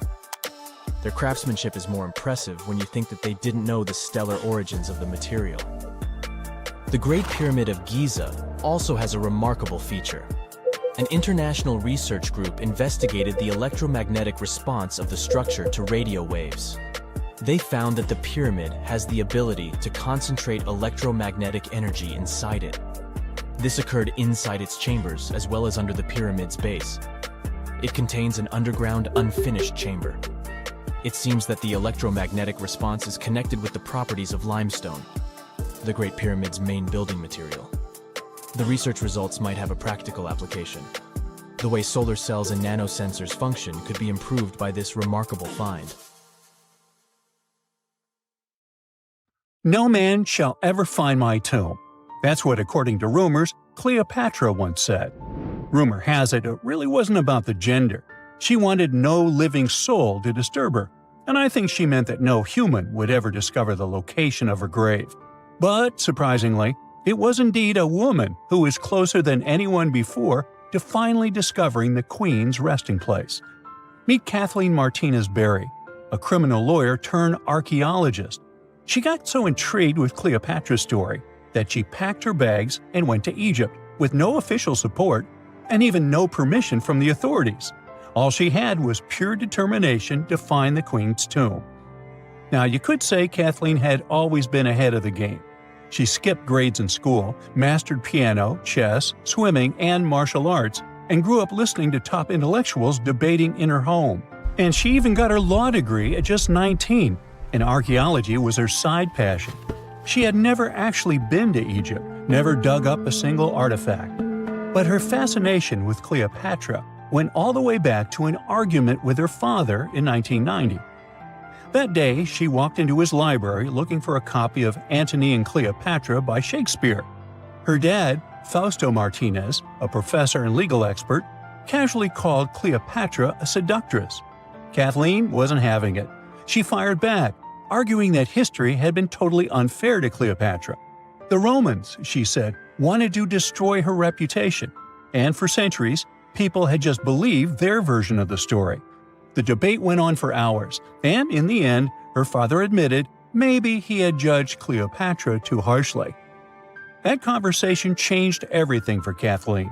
From that day on, she read every ancient text she could find, especially Plutarch's account of Cleopatra and Mark Antony. The more she learned, the more convinced she became that Cleopatra wasn't just some queen who fell for the wrong guy. She was a genius, playing a dangerous political game to keep Egypt independent. And the more she read, the more she started thinking, what if everyone had been looking for Cleopatra's tomb in the wrong place? That thought stuck with her. When she was caring for her second child, she earned a master's in archaeology. Multitasking. That reignited an obsession that would take over her life, uncovering the truth about Cleopatra. Even though most experts believe that Cleopatra's tomb, along with the final resting place of 13 other Ptolemaic rulers, lies somewhere beneath modern-day Alexandria, Dr. Martinez has a different idea. She believes Cleopatra was buried at Taposiris Magna, an ancient temple dedicated to Osiris, the Egyptian deity of the afterlife. But she still needed an ancient foundation plate. These plates, about the size of a smartphone, were placed beneath important temple structures and often contained inscriptions explaining when and why the temple was built. If she could find a plate that confirmed the temple was dedicated to Isis, Cleopatra's patron deity, she'd have solid proof that this was the right place to look. Nothing could deter Martinez. She excavated the entire temple site, digging deeper than anyone before her. Her team found coins with Cleopatra's name and face stamped on them. It meant Cleopatra had a direct connection to this site. Then, they uncovered something even more interesting: a tunnel used to bring water to people, leading straight from the temple into the Mediterranean Sea. So, if parts of the temple had already sunken into the water, could Cleopatra's tomb be down there too? Martinez needed proof to convince Egyptian authorities to let her search underwater. And, against all odds, she found the missing foundation plate. On it, the pharaoh offered a large area of Nubia to deity Isis. That was it, the confirmation she needed. The temple was indeed dedicated to Isis, proving her theory wasn't just speculation. If one temple was on land, Martinez suspected the second temple, possibly Cleopatra's tomb, had collapsed into the sea. She needed help from experts in underwater archaeology, so she reached out to Robert Ballard, the guy who discovered the Titanic. With support from the Egyptian authorities, she and her team began exploring the waters off the coast of Alexandria. And what they found was mind-blowing. Underwater, they discovered massive stone structures, some standing 6 to 10 feet tall, right where the coastline would have been thousands of years ago. They also found basalt blocks, the same material used in the statues from the first temple. That meant one thing: those weren't just random rocks. They were the remains of a lost city, buried beneath the sea for centuries. Now, we can only wait and see whether Martinez and her team will be able to unravel one of the greatest mysteries of the past left by the outstanding woman that was Cleopatra. Here's some backstory. After her father, Ptolemy VII, passed away, Egypt's throne went to both Ptolemy VIII and Cleopatra, or so it seemed. Cleopatra, just 18 at the time, allegedly married her 10-year-old brother. Yeah, ancient royalty had some different customs, though there's no solid proof of that. But sibling love didn't last long. Young Ptolemy decided he wanted all the power for himself and tried to push Cleopatra out. Forced to flee the country, she didn't just sit around feeling sorry for herself. She raised an army, ready to march back and take what was hers. That's how, at 21, she was already in the Sinai Desert, leading an army and planning her return to the throne. Now, by that time, Cleopatra had already been locked in a powerful political, and not only political, alliance with Julius Caesar. In June 47 BC, she gave birth to a son, Ptolemy Caesar, better known as Caesarion, who, many believe, was Caesar's child. But that didn't stop her from playing by Egyptian royal rules. And her husband number 2, her other brother, Ptolemy XIV.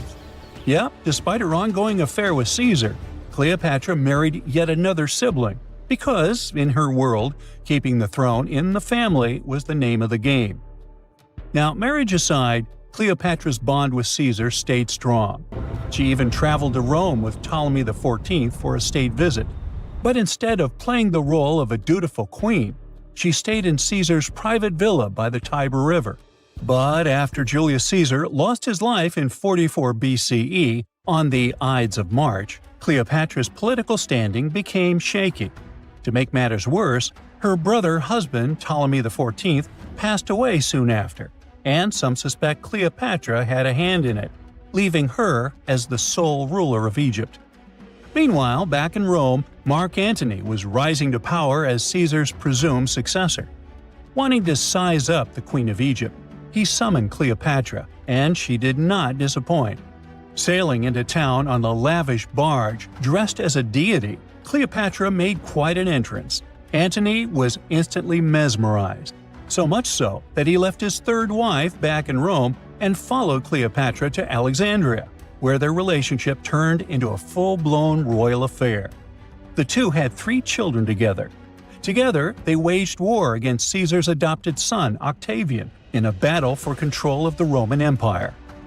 The last time the queen was seen, she was in her mausoleum, dressed in full royal splendor, diadem on her head, lying on what Plutarch called a golden couch.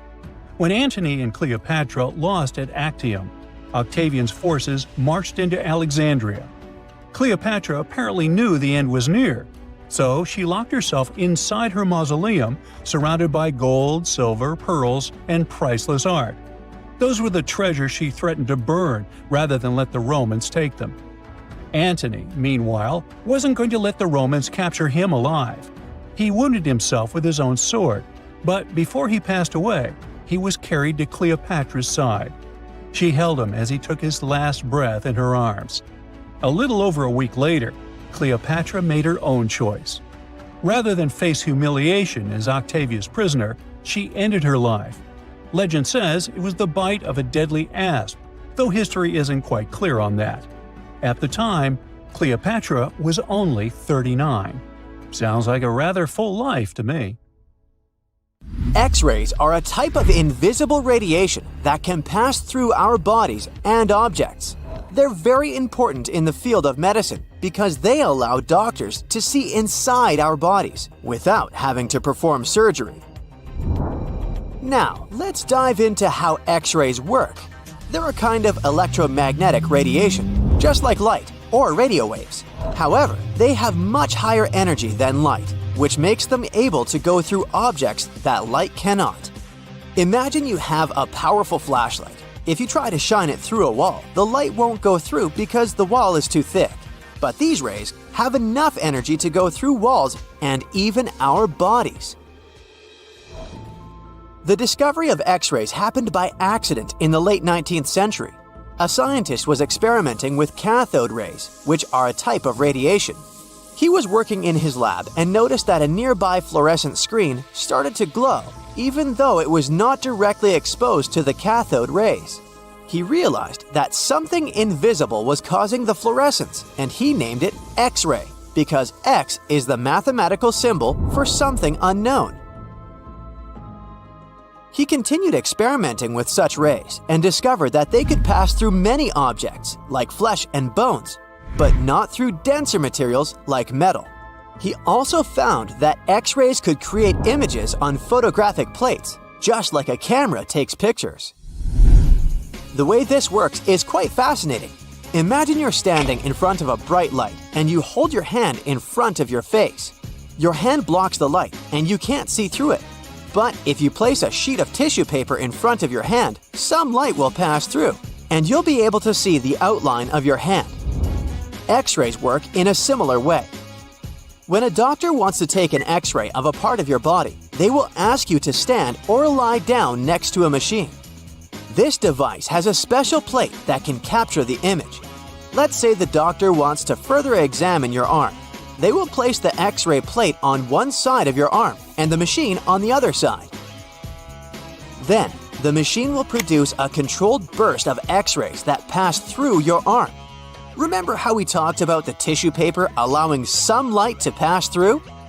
Well, in this case, some of those X-rays will go through your arm, while others will be absorbed or blocked by the denser parts of your body, like bones. The plate captures the X-rays that pass through your arm, and it creates an image.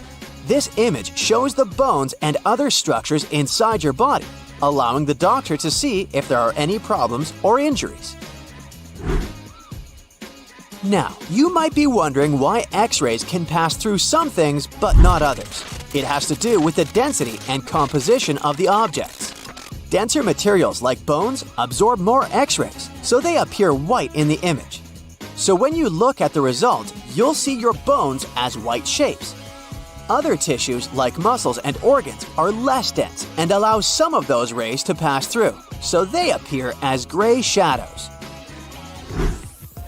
What if I told you there's a whole new way you can peek inside objects, but without using X-rays? I'm not talking about magic powers. Take a comfortable seat while I explain what myography is. This fascinating scientific technique allows us to see inside objects and even beneath the Earth's surface using a special type of particle called a muon. These elementary particles are very similar to electrons, but they're much heavier. They are created high up in the Earth's atmosphere when cosmic rays, which are particles coming from space, collide with the air molecules. Now, muons are special because they can pierce through different materials. They can pass through rock, soil, and even buildings. Scientists realized this potential back in the 1950s when they were studying cosmic rays and noticed that some of the particles could pass through thick materials. The first muography experiments took place in the 60s. Specialists discovered that muons can be detected using special devices called muon detectors. These detectors are usually placed underground or in specially designed laboratories to shield them from other particles and background radiation. Now let's dive into how muography actually works. Imagine you have a large object, like a pyramid, a mountain, or even an ancient statue, and you want to see what's inside without damaging it. First, detectors are positioned around the object or in the area you want to examine. These detectors are sensitive to muons and can track their paths. When such a particle passes through a detector, it leaves a trace, like footprints in the sand. By collecting data from multiple detectors, scientists can reconstruct the paths. Here's where things get really cool. The Earth's atmosphere acts like a natural filter for muons. It turns out that the more massive an object is, the more particles it will block. So, if you have a large, dense object like a mountain, fewer muons will pass through it compared to a smaller, less dense object, like an empty box. This difference in the number of particles that reach the detectors can give us clues about what's inside the objects. Scientists use computer algorithms and mathematical techniques to analyze the data and create images. These images represent the density distribution of the object being studied. It's like creating a map that shows where the densest areas are and where there's gaps inside the object. The concept of muography is similar to using shadows to understand the shape and size of an object. Imagine you're standing in front of a bright light and you place your hand between the light source and a wall. You'll see a shadow of your hand on the wall. Based on the shape and size of the shadow, you can get an idea of what your hand looks like, even though you can't see it directly. This technique has been used to study various objects and structures. For example, scientists have used it to explore the inside of volcanoes and pyramids, and even to investigate the structure of mountains and the Earth's crust. With the help of this amazing technique, scientists have now uncovered new information about the Great Pyramid of Giza. They discovered something that had eluded tomb raiders for centuries. They found a hidden chamber. And guess what they named it? The Big Void. Yeah, I know, not the most creative name. They even used 3 different muon detection techniques just to be super sure that it was indeed a big, mysterious void inside the grandest pyramid of them all. Once news got out about this mind-boggling discovery, Egyptian authorities couldn't resist the temptation to explore further. So they brought in an endoscope camera to confirm the existence of this epic void. So they inserted a camera through one of the openings underneath the entrance, and voila! It revealed a corridor. More so, the corridor had a chevron ceiling. I can't help but imagine the ancient Egyptians using it as a cool dance floor. Another team of scientists decided to take another shot at scanning this newfound void. According to them, the Great Pyramid of Giza is a pioneer in the pyramid game. It used a technique called chevron to cover internal structures and keep them from collapsing. Now, why did the ancient Egyptians build this corridor and the grand void it leads to? One theory suggests that the corridor was built to relieve pressure inside the pyramid. Another theory says that the void could be a result of the pyramid's construction process. It could have been an internal ramp used to move roof blocks into position, and then it was left there or filled loosely with rubble. According to other enthusiastic explorers, there might be another burial chamber waiting to be discovered. They believe that the pyramids were built with a dash of randomness in the construction process. As the builders worked their magic, they realized that some chambers wouldn't be able to handle the weight of a majestic sarcophagus. So they made adjustments on the fly, creating new plans as they went along. This just in, the world's oldest pyramid was built during the last ice age. And I'm not even talking about Egypt. I'm saying our ancestors might have spewed a 27,000-year-old pyramid in West Java. Gunung Padang is not exactly shouting pyramid. It's more of a mound with huge scattered stones tossed all over it. But local people seem to revere it, and they have for centuries. It wasn't until recently that the Indonesian authorities decided to excavate a bit deeper to see what all the fuss was about. They ended up finding the remains of a human settlement. It was rather unexpected, since the mound is pretty high up. This excavation could only prove there were humans in the area as far back as 45 BCE, which sounds reasonable. It was up to an Indonesian geologist named Donny Hillman to prove that Gunung Padang is the world's first pyramid. He used all sorts of new technology to support his claim.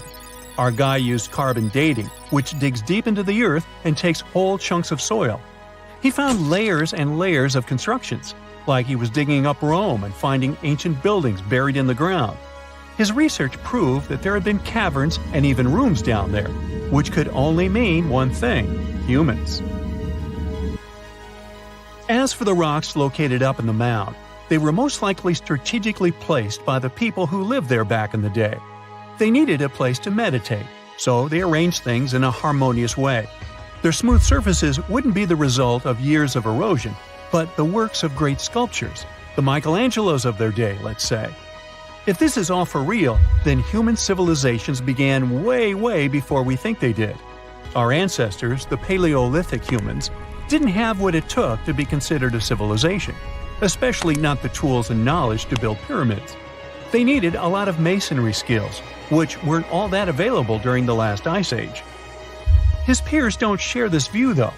They could believe Hillman's theory if he had found evidence such as charcoal and bone fragments, but he didn't. Flint Dibble, another archaeologist, says that without concrete evidence of human activity, there's no proof of an actual pyramid. In this case, all the data proves is that the soil in the mound dates back to 27,000 years ago. He thinks the rocks on top of the mound just slipped down the hill like rocks normally do. Only a complex society would have managed to build a stepped pyramid like they claim it was. But according to Bill Farley, an American archaeologist, there's just no reason to believe there were any settlements in Indonesia during the last ice age. Now, just so you know, the oldest known ancient society with this kind of knowledge is probably 11,000 years old and used to occupy the region of modern-day Turkey. Take a look, Turkey's Göbekli Tepe. It's also not a pyramid, but it's the oldest monolithic construction made by humans. Back in the Neolithic period, a lot of people settled there, and there are proofs for it. For example, the walls there are covered in ancient drawings of clothing and wild animals, Until recently, the title of the world's oldest pyramid went to a three-sided construction known as the Djoser Pyramid in Egypt. Djoser is located just a few miles south of the Giza complex in a town called Saqqara. It made its way to popular culture more than once. In the 18th century, it became a common feature in European paintings. Young men from the cultural elite did a grand tour around the world, and Saqqara was at the top of their list. It was also featured in the video game Assassin's Creed, with a digital representation way more accurate than many historical drawings of the thing. That was kind of a big deal in ancient Egypt, to build pyramids for kings to spend their afterlives. And if you thought the Khufu pyramid was the oldest one in the world, well, Djoser was built 70 years ahead of that time. The development of new technology has allowed archaeologists to make groundbreaking discoveries, and a new, or should I say ancient pyramid in South America might win the title in dispute. It turns out that pyramids were also pretty fashionable in the Americas in the old days. Among them are the iconic pyramids of Guatemala's Tikal temple complex, the same ones that appeared in Star Wars No. 4. But to find the oldest pyramid in the Americas, one would have to travel to Peru. Deep in the Peruvian desert, archaeologists stumbled upon a sprawling ancient metropolis known as Corral. At first, researchers believed that the settlement was pretty recent, since the site was way too complex for ancient technology to handle it. As we said, Corral is a desert town, like Las Vegas, but without all the hoopla. This means no easy access to water. And for cities like these to thrive, they need a considerable irrigation system, which leads us back to complex technologies. The Peruvians surprised us all with this new discovery. This site was huge, filled with an amphitheater, houses, and religious buildings. The whole thing probably sprawled through 370 acres. And when scientists went to test their initial hypothesis using radiocarbon dating, they found that the city probably sprung around 2027 BCE. On the site, archaeologists found 6 pyramids that could possibly predate the one in Saqqara. As far as they know, both civilizations coexisted in the same time period, in opposite parts of the world. But since researchers can't pinpoint the exact age of Corral's pyramids, it's pretty hard to guess which civilization completed their pyramid first. If only we had a crystal ball.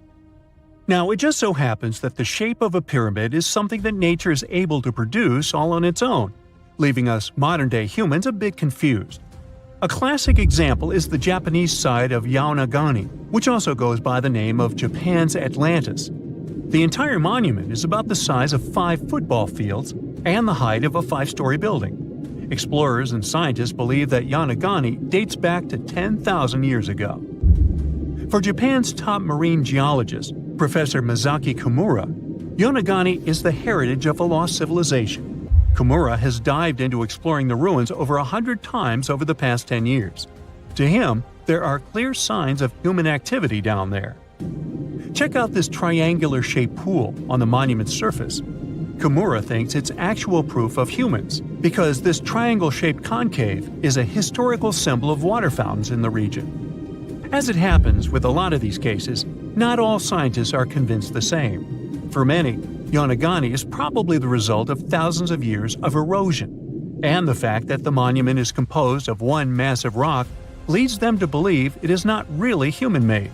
Sure, these huge basalt columns may look like the ruins of a palace, but they're most likely the result of the intense volcanic activity in the region. And speaking of natural formations that really look like a human made it, a pyramid on Mars has been a hot topic lately. Humans have been keenly trying to prove that there is life on Mars for quite some time. But some are stretching it really far, saying that little green or gray people built a pyramid on the planet to try and build their own civilization. This picture was taken over a decade ago by the Mars Reconnaissance Orbiter, the MRO, but it started to resurface recently. It shows what looks like a 3-sided pyramid. Some people claim that the smooth side of the pyramid could only be the effect of otherworldly work. Then science comes along and explains that Mars is home to one of the deepest canyon systems in the whole solar system. The so-called pyramid is located in what is known as the Kandor Chasma region. This Martian region has a bunch of similar formations that are nothing more than the result of erosion. Nothing supernatural going on there, apparently. The story goes that two Mayan twin boys loved to play ball. Sure, they were really good at it, but they also made a lot of noise when playing. The lords of the underworld soon became bothered by the sound and summoned the two boys to the underworld, a place the Mayans called Xibalba. As soon as the boys reached their gloomy destination, the lords of the underworld began putting them through a series of tests. Soon enough, the inexperienced twin boys failed the tests and lost their lives. But this was not in vain. This sad event resulted in the appearance of a beautiful fruit tree. Soon enough, a young woman saw a beautiful fruit on this tree and reached up to pick it. Legend has it that soon after that, she gave birth to another set of twin boys named Hunahpu and Xibalba. Just like their ancestors, these twins were great ball players, but they were equally as loud, and the lords of the underworld became annoyed again. They decided to ask this pair of twins to come to play a game in the underworld, hoping to get rid of them too. When the twins arrived, the Lord sent them through a number of frightening places.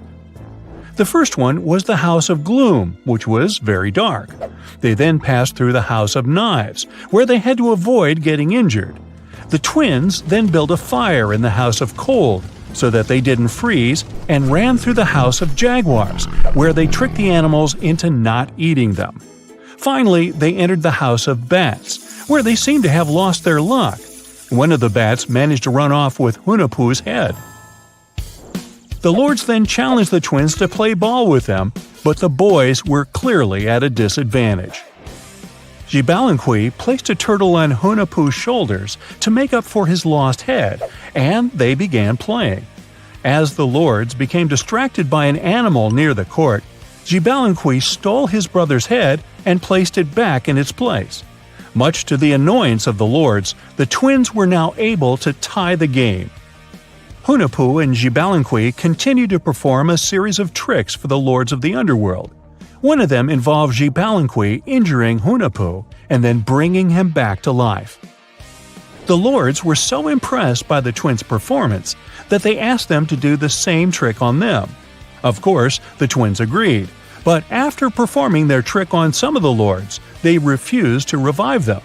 Seeing what had happened, the lords of the underworld admitted defeat and begged for their lives, promising not to intervene in the lives of people ever again. Hunahpu and Xibalba were happy to have avenged their ancestors and gained the respect of the lords. Legend has it that the lords of heaven were so impressed by the twins that they took them to live in the sky by turning them into the moon and the sun. The Maya civilization was one of the most dominant indigenous societies in history, and their folklore and traditions are still discovered and studied today. They used to live in a territory called Mesoamerica.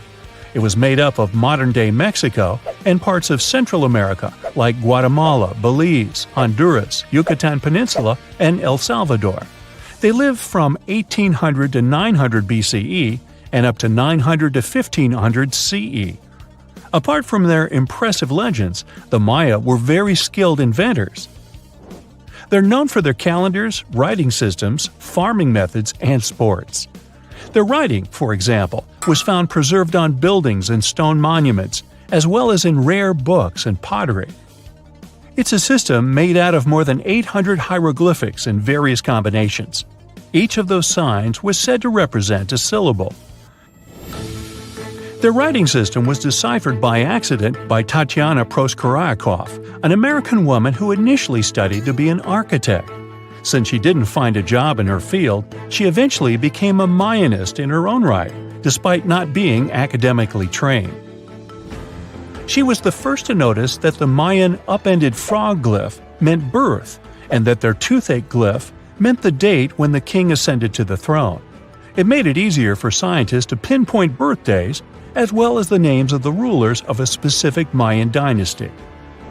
They also invented the concept of zero, which is seen as one of the greatest innovations in mathematics, physics, and human history altogether. Sure, even back then, people understood the idea of having nothing, but the concept of zero as a number is a relatively new invention. A fun fact about Mayans is that they really liked hats. The bigger your hat was, the more important you looked. Not only was it a sort of fashion statement, but it also made them look taller, which was a big deal for their aesthetic. The Mayans also came up with one of the most intricate and complex calendars in human history. It was the first to use zero as a placeholder. Their calendar ended on December 21st, 2012, which led some people to believe that it translated to the end of the world. Obviously, that was not the case. It just so happened that the date coincided with the end of a Mayan cycle of years. But you know, as advanced in science and astronomy as they were, they did make some mistakes. One of them was their belief that the world was flat. Their theory was that the four corners of the world were watched by the brother lords, who kept the sky from falling over their lands. Hats off for their menus, though, as they were well-known chocolate eaters. They turned eating chocolate into a form of art. The drink they made wasn't really like the hot chocolate we enjoy today, though. The recipe included mixing cacao with water, honey, chili pepper, cornmeal, and other ingredients to make a foamy, spicy drink. The ritual of drinking cacao was a crucial part of their celebrations. We're not done discovering all the amazing parts of their architecture and civilization. It was only a few years ago that a Maya pyramid was found at Tonina, in the Mexican state of Chiapas. It was estimated to be more than 1,000 years old. The reason why it escaped archaeologists for so long was that it lay hidden under what was believed to be a natural hill. The ruins of two Mayan cities have been recently discovered in the Mexican state of Campeche. Why didn't we find them until now? Well, they were concealed by really thick vegetation, which made it difficult for archaeologists to reach them. The Mayans didn't just disappear. Their descendants are still around today, many of them choosing to live in their ancestral homelands. You can find them in Guatemala, for example, where the Maya people make up the majority of the population. Overall, the Maya ethnic group contains people that speak different Mayan languages, such as Yucatec, Quiche, Quechua, or Mopan. They had no idea what a spa day was, but the Mayans really enjoyed a nice sweat once in a while. Sweat lodges were discovered around ancient Mayan sites. They were built out of stone or adobe. These rooms were an essential part of their cleansing and healthcare rituals. One of the earliest sweat lodges was found in Quello in northern Belize and appeared to date back 3,000 years. One of the most important parts of the Mayan culture was a ball game which they named Pix. It had both political and spiritual significance. We can see ball courts at important parts of Mayan archaeological sites. The main goal of the game was to pass a rubber ball through a very high stone hoop without using your hands. Basically, it was a combination of soccer and basketball. However, it could have serious consequences. The loser could, at times, even lose his own life. Ooh, high stakes indeed. Because of this game and the need for bouncy balls, the Mayan people were some of the first cultures to use rubber. They made it using natural latex. There were different kinds of rubber depending on what natural substances the latex was mixed with. And that, my friend, is the way the ball bounces. Sorry, but you know me, I just couldn't resist. We know that the ancient Egyptians were talented enough to build something as grand as the pyramids, but were they also smart enough to measure the speed of light? There's a theory circulating online that says exactly that. If you look at these two numbers, you'll see that they match completely. The first one is the speed of light in a vacuum measured in meters, and the second one is the latitude of the Great Pyramid of Giza. So, was it done on purpose, or is it just a coincidence? Well, happily, we can tell you that it's actually just a coincidence, not another conspiracy thingy. The Great Pyramid is just one of the many places in the world that share the same latitude. And more importantly, even if the ancient Egyptians had somehow measured the speed of light and chosen to keep it a secret from the rest of the world, they wouldn't have used meters to put it down. Meters were only defined at the end of the 18th century. The builders of the pyramids used a different unit of measure called cubits. 1 cubit is equal to 1.5 feet. Cubit was based on the length of the arm from the elbow to the tip of the middle finger, and it became popular in the ancient world. So if they wanted to impress the rest of the world and set the pyramids at a point that matched the speed of light in cubits, they would have to build their iconic constructions somewhere in Europe. And then the Danish astronomer who first measured the speed of light in 1676 would have been really upset to know that someone had done it centuries before him. So although they were ahead of their time in many aspects, the ancient Egyptians never measured the speed of light or used longitude and latitude to map their locations.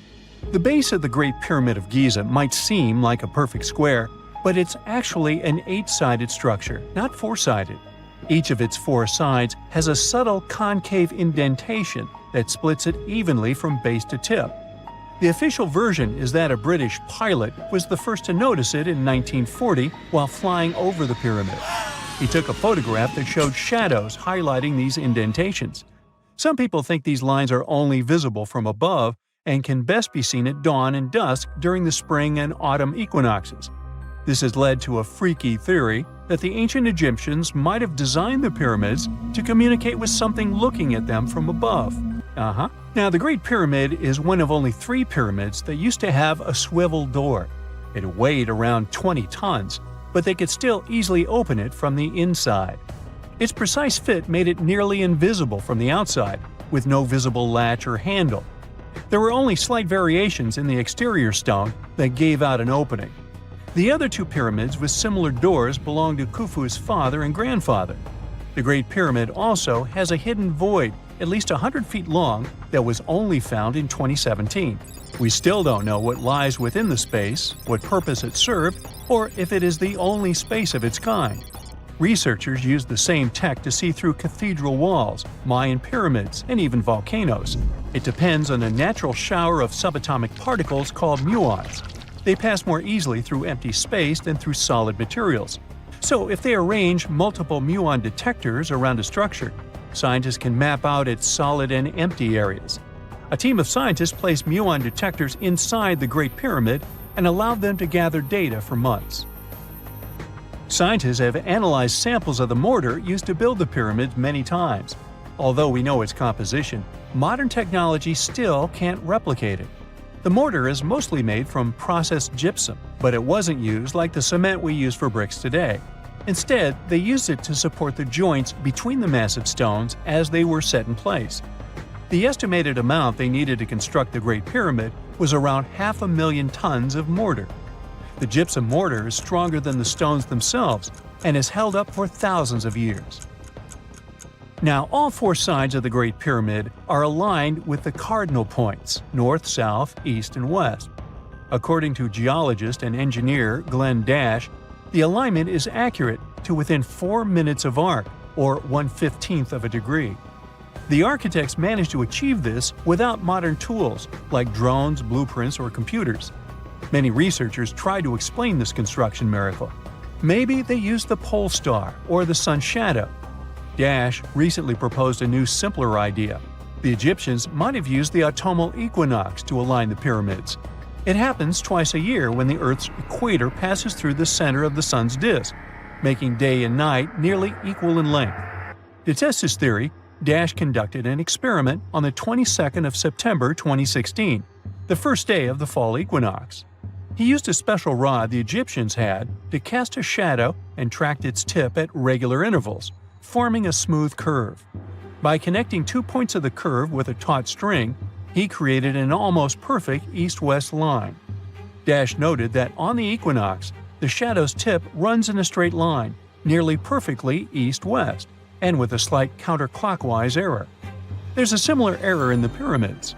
Although his experiment was conducted in Connecticut, Dash believes that the same method would work in Egypt. All the ancient Egyptians needed was a clear, sunny day. They could determine the fall equinox by counting 91 days from the summer solstice. But they left us few clues, and no engineering documents or architectural plans have been found that explain their methods. So they might have mapped shadows, but it's not definite. Now, scientists have long wondered how heavy stone blocks were carried to the pyramid sites, and they might finally have an answer. A research team from the University of North Carolina, Wilmington, has discovered that 31 pyramids are likely to have been built along a long-lost ancient branch of the River Nile. It's now hidden under desert and farmland. For many years, archaeologists have thought that ancient Egyptians must have used a nearby waterway to transport materials, equipment, people, and whatever else they needed to build the pyramids on the river. But up until now, they weren't certain of the location, shape, size, or proximity of this waterway to the site of the pyramids. The group of researchers used radar satellite imagery, historical maps, geophysical surveys, and sediment coring to map the river branch. They believe it was buried by a major drought and sandstorms thousands of years ago. The team managed to go below the sand surface and get images of some hidden features thanks to radar technology. They found hidden rivers and ancient structures running at the foothills of where most of the ancient Egyptian pyramids lie. The discovery of this extinct river branch helps explain the high pyramid density between Giza and Lisht, in what is now an inhospitable area of the Sahara Desert. Now, Egypt isn't the only country with the most pyramids in the world. The champion's title here goes to its southern neighbor, Sudan. It has between 200 and 255 pyramids, compared to Egypt's measly 138. They were built by members of the Kingdom of Kush, an ancient civilization that ruled the lands along the Nile River many years ago. They started erecting pyramids around 500 years after the Egyptians had stopped doing it. Their pyramids are much smaller than the Egyptian ones, but were built for the same purposes. Archaeologists are still working to find out how the pyramids in the Sudan were built, how long it took to complete them, and what happened to their society.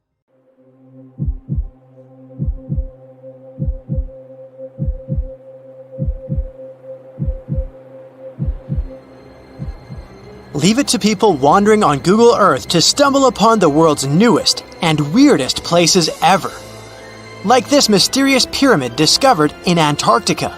Soon enough, the internet blew up with all sorts of theories regarding this unusual shape. Could it be a sign from a different life form? Is this pyramid indeed natural, or is it man-made? For starters, it's not the first time we've discovered a pyramid in the Antarctic. The first one was observed by the British Antarctic expedition in the 1910s and kept secret for a long time. Its discovery being kept hidden only added to the mystery. A second such structure was discovered in 2016, which further increased the interest in the matter. The mystery was soon enough deciphered by scientists. These formations are just mountains. They're located near the Ellsworth Mountains, a range over 250 miles long, so they're just mountain peaks that have broken through the ice sheet. As for their particular shape, it's just a coincidence. Pyramids are found throughout nature. The Matterhorn in the Alps and Mount Ballenstinder in Iceland, for example, are quite similar in terms of shape. As for the official name of these peaks, they're called nunataks, or peaks of rock peeking through a glacier or an ice sheet. Antarctica has way more incredible features, like the fact that it's home of 60 to 90% of the world's fresh water.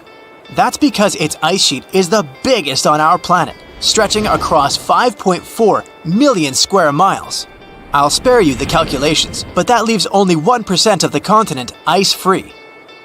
Antarctica's ice reaches 2.7 miles thick at its deepest point, meaning half the height of Mount Everest.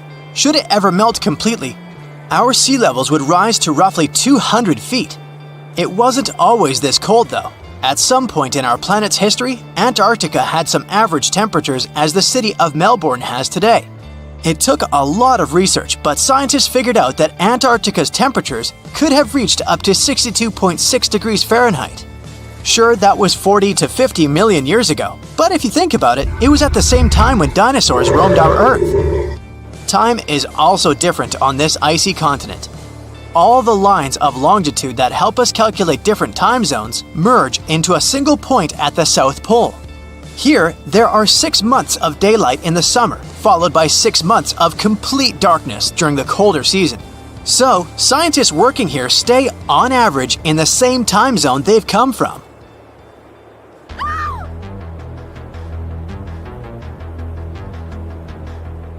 The Blood Falls aren't a chapter of a thriller movie. They are merely a series of waterfalls located in one of the driest regions of Antarctica. They emerge from an underground lake filled with a special type of bacteria. These little organisms use sulfates as fuel instead of sugars, which makes them very intriguing for scientists.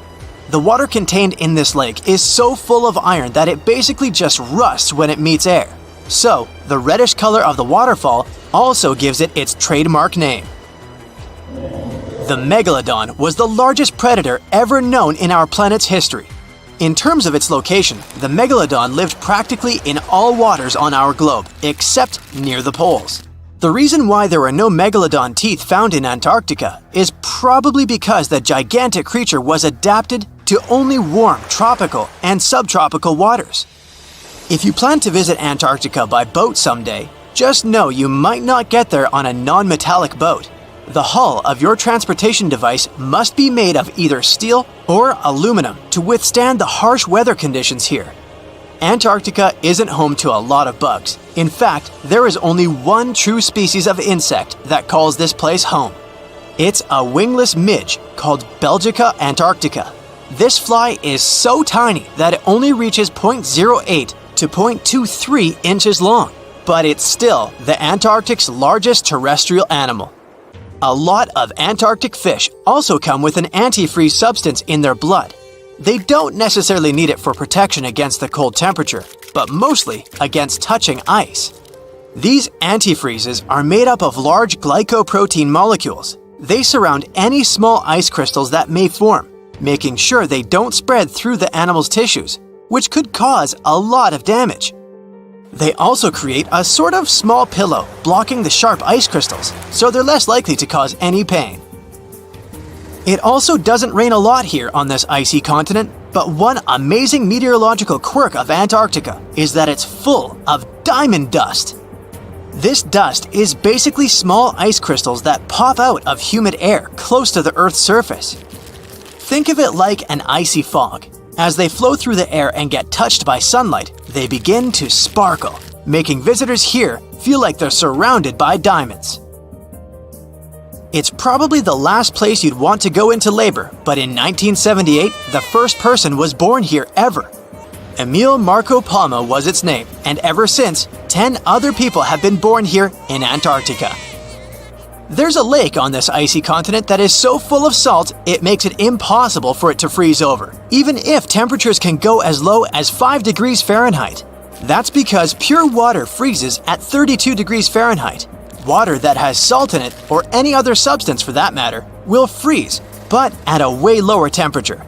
That lower temperature is adjustable depending on the substance itself and the amount that has been placed into the water. Antarctica was the last official continent to be discovered.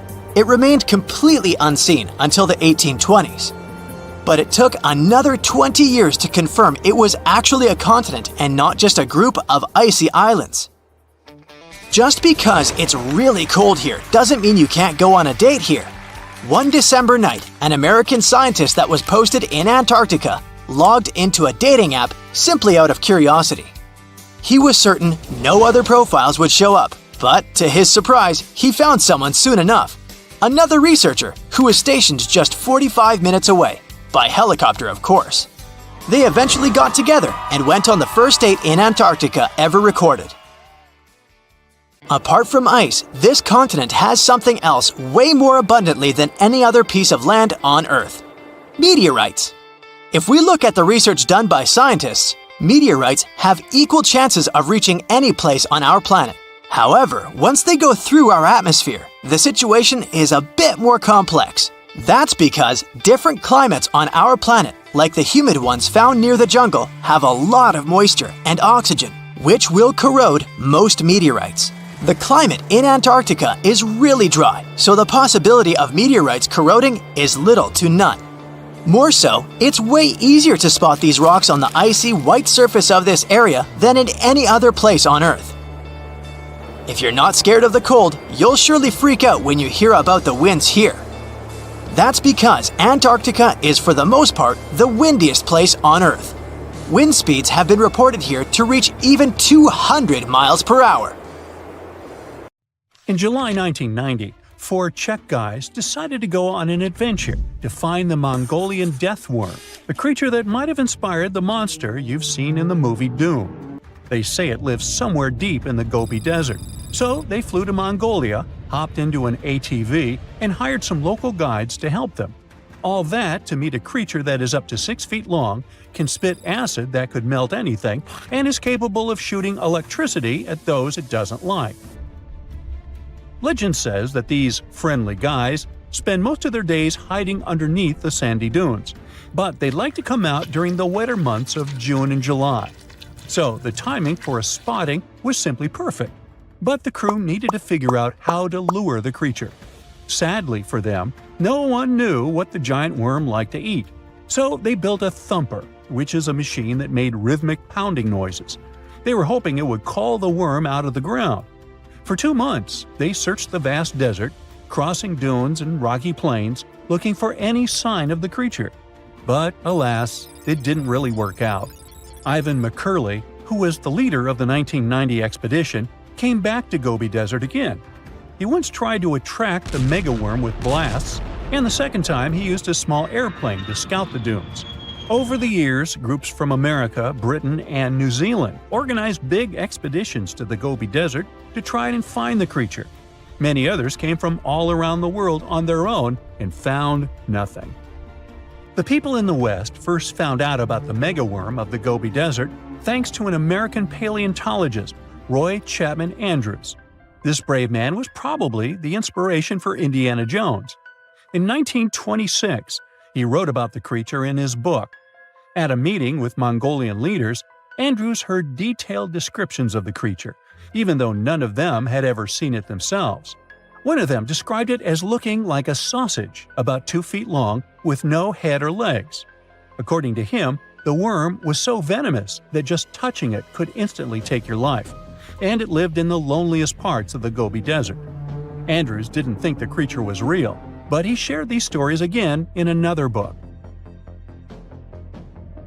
In May 2005, 4 friends from Great Britain who search for monsters professionally decided to try their luck.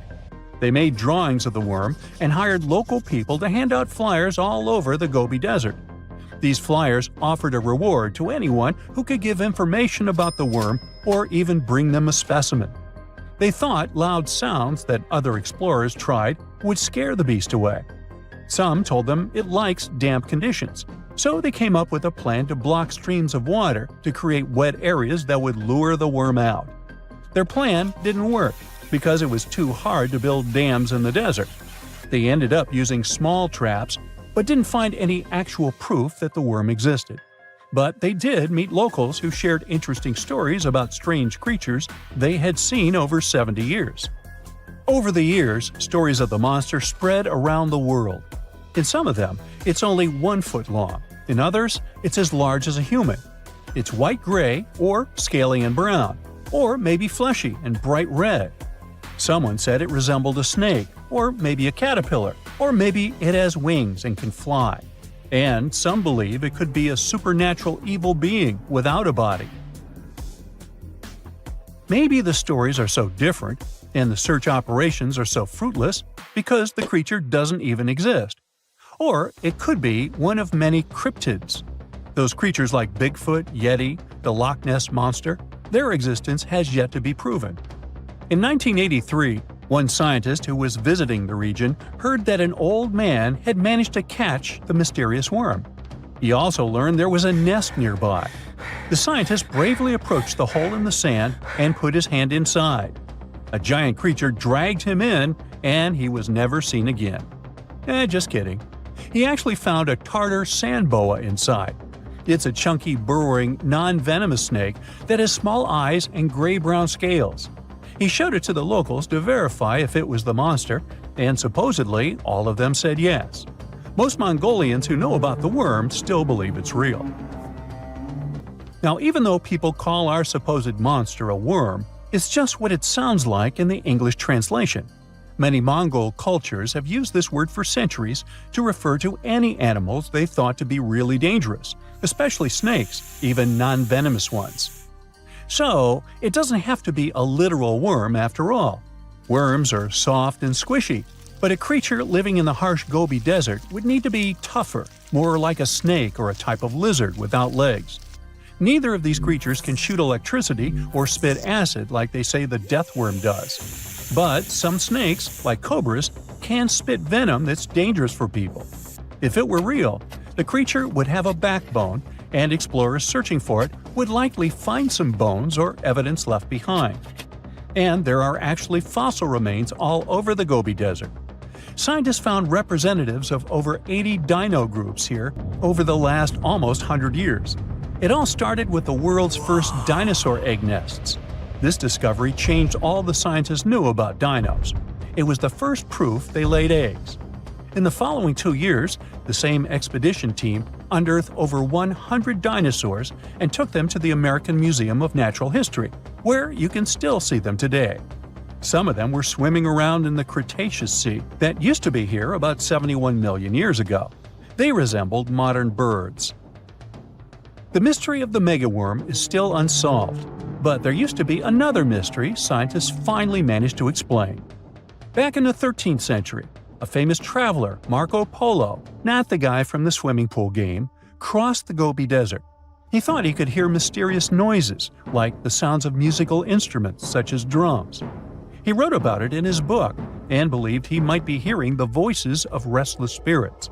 Scientists call these noises singing sands or booming sands. Unlike the squeaky sound you might hear when walking on a sandy beach, these desert sounds are much louder, like a musical instrument playing deep, haunting notes. Over the years, people came up with all kinds of ideas about what caused the sounds, like underground water or winds making the sand vibrate. Not all dunes can do this, and scientists wanted to figure out why.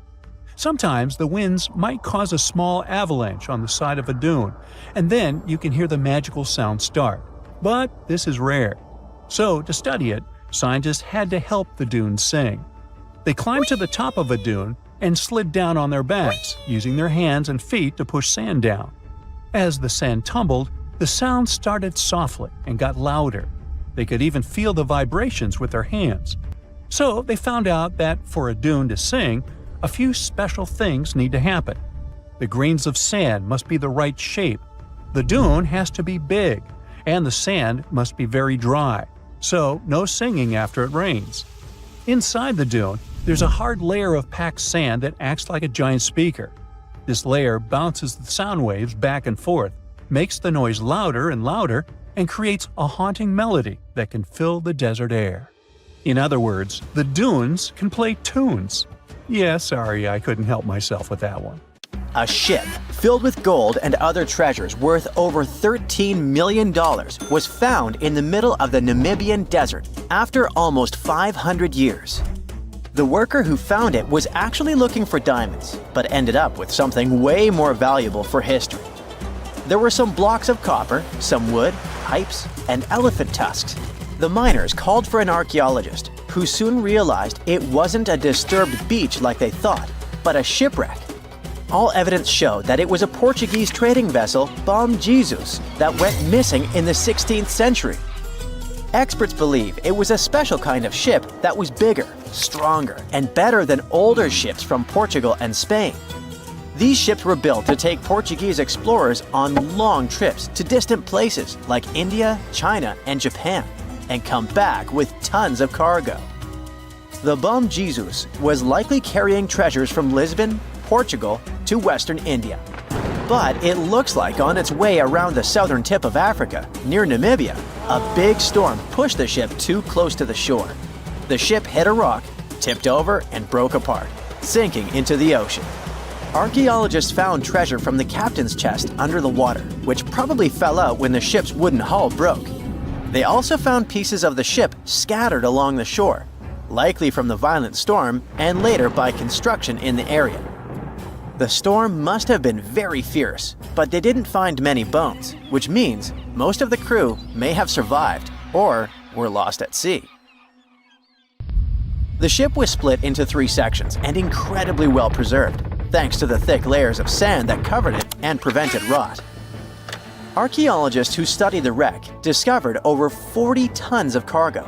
There were cannons, swords, blocks of metal like lead and tin, fabrics and tools that sailors used to navigate the stars while traveling across the ocean. The most exciting discovery was 1,845 copper ingots, weighing as much as 16 to 17 tons altogether. Those copper ingots, or pieces of pure metal, are still in great condition because the hull of the ship and layers of sand protected them from ocean water. The scientists even managed to read the trademarks on them on site and learned they were made by a super wealthy German trading company. There were also more than 2,000 shiny gold and silver coins from different countries, and 105 enormous elephant tusks weighing about 2 tons. The tusks were likely supposed to become luxury items, like jewelry or carvings at the destination. Archaeologists took some DNA samples from the tusks and found that they came from West African forests and savanna elephants. Researchers were lucky that the ship was found in a restricted diamond mining area. No scavengers were able to get their hands on the treasures. The Bom Jesus remains the oldest and most valuable shipwreck that was ever discovered off the western coast of sub-Saharan Africa. Another shipwreck recently found by accident was buried under a 10-foot tall sand dune near the Caspian Sea. Some people call it the world's largest lake, and it has water levels that rise and fall over time because of the changes in weather patterns. These changes can move sand and uncover things like this shipwreck and other treasures along the coast. As the dunes slowly disappeared, the ship started to show. Before digging it out, scientists worried that waves from the sea might damage the wreck. To protect it, they built a wall using thousands of sandbags to keep the waves away. When the ship was uncovered, they discovered it was a 3-masted, 92-foot-long merchant ship with a strong double hull. Wood samples showed the ship was built in the 18th to 19th century using trees like Scots pine, spruce, and larch from the Volga River area or the Caucasus. They even found buckwheat and plants from the same region, which were probably traded or used to feed the sailors.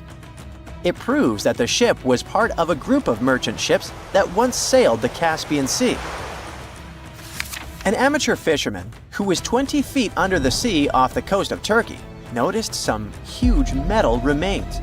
He had an underwater camera, so he made footage of the discovery and took it to scientists. They immediately started an investigation and learned that it must be a shipwreck from the first decades of the 20th century. It could be one of the Ottoman Empire ships that had an important mission to deliver supplies, but disappeared without a trace.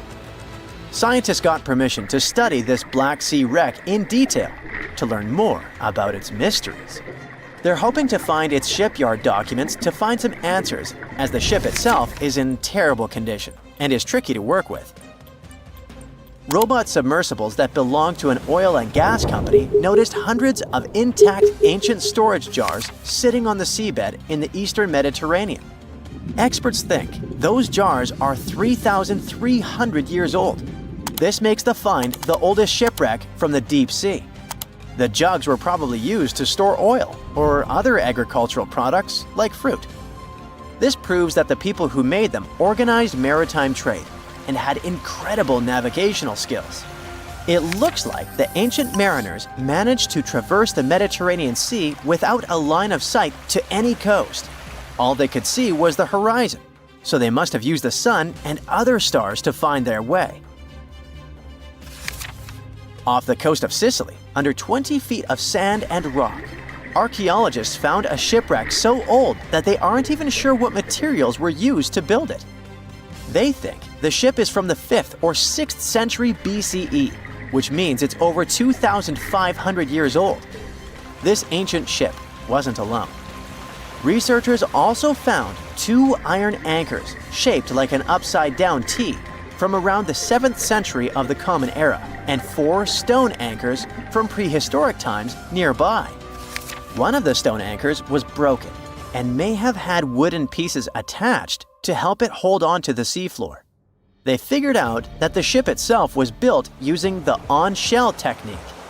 The wooden planks of the ship were connected so tightly that they could support the ship on their own, with extra beams added just to make it stronger. Sadly, the ship's wooden hull is very fragile now because tiny sea creatures that eat wood have damaged it over the years. Scientists are being extra careful as they study it to make sure it doesn't fall apart. This discovery is such a big deal because it was built during a time when Sicily was super important for trade. Back then, the Greeks and Punics were trying to take control of the seas long before Rome became the ruler of the Mediterranean. By studying this ship, scientists hope to learn more about how people traveled and traded in those ancient times. One more shipwreck, this time off the coast of Kenya. Could be from Vasco da Gama's final voyage. This Portuguese explorer was the first European to reach India by sea around the Cape of Good Hope. Local fishermen discovered the shipwreck in question in 2013. When an underwater archaeologist came to check it out, he found some treasures at the spot: elephant tusks and valuable copper ingots. If this find really has to do with Vasco da Gama, then it must be from the 16th century. It was the year of his third and final voyage to India. Da Gama led a huge fleet of 20 ships, one of which was the São Jorge.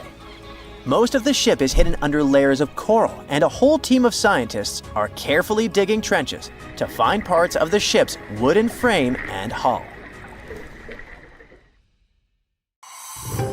Something exciting and kinda unexpected popped out among the rocks of the Ica Valley in Peru. The bones of a really old whale that lived almost 40 million years ago.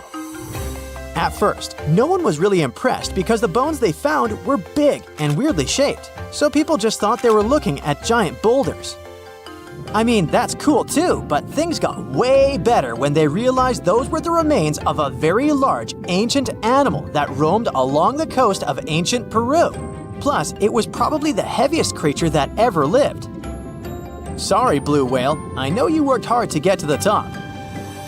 The length of over 100 feet and weight of more than 200 tons brought you the status of the biggest animal on our planet. But it seems you've held the title long enough. Time to hand it over to our next candidate, and that one's really gigantic. This ocean beast was probably shorter than the blue whale, but heavier, with a weight that could be between 93 tons and 370 tons.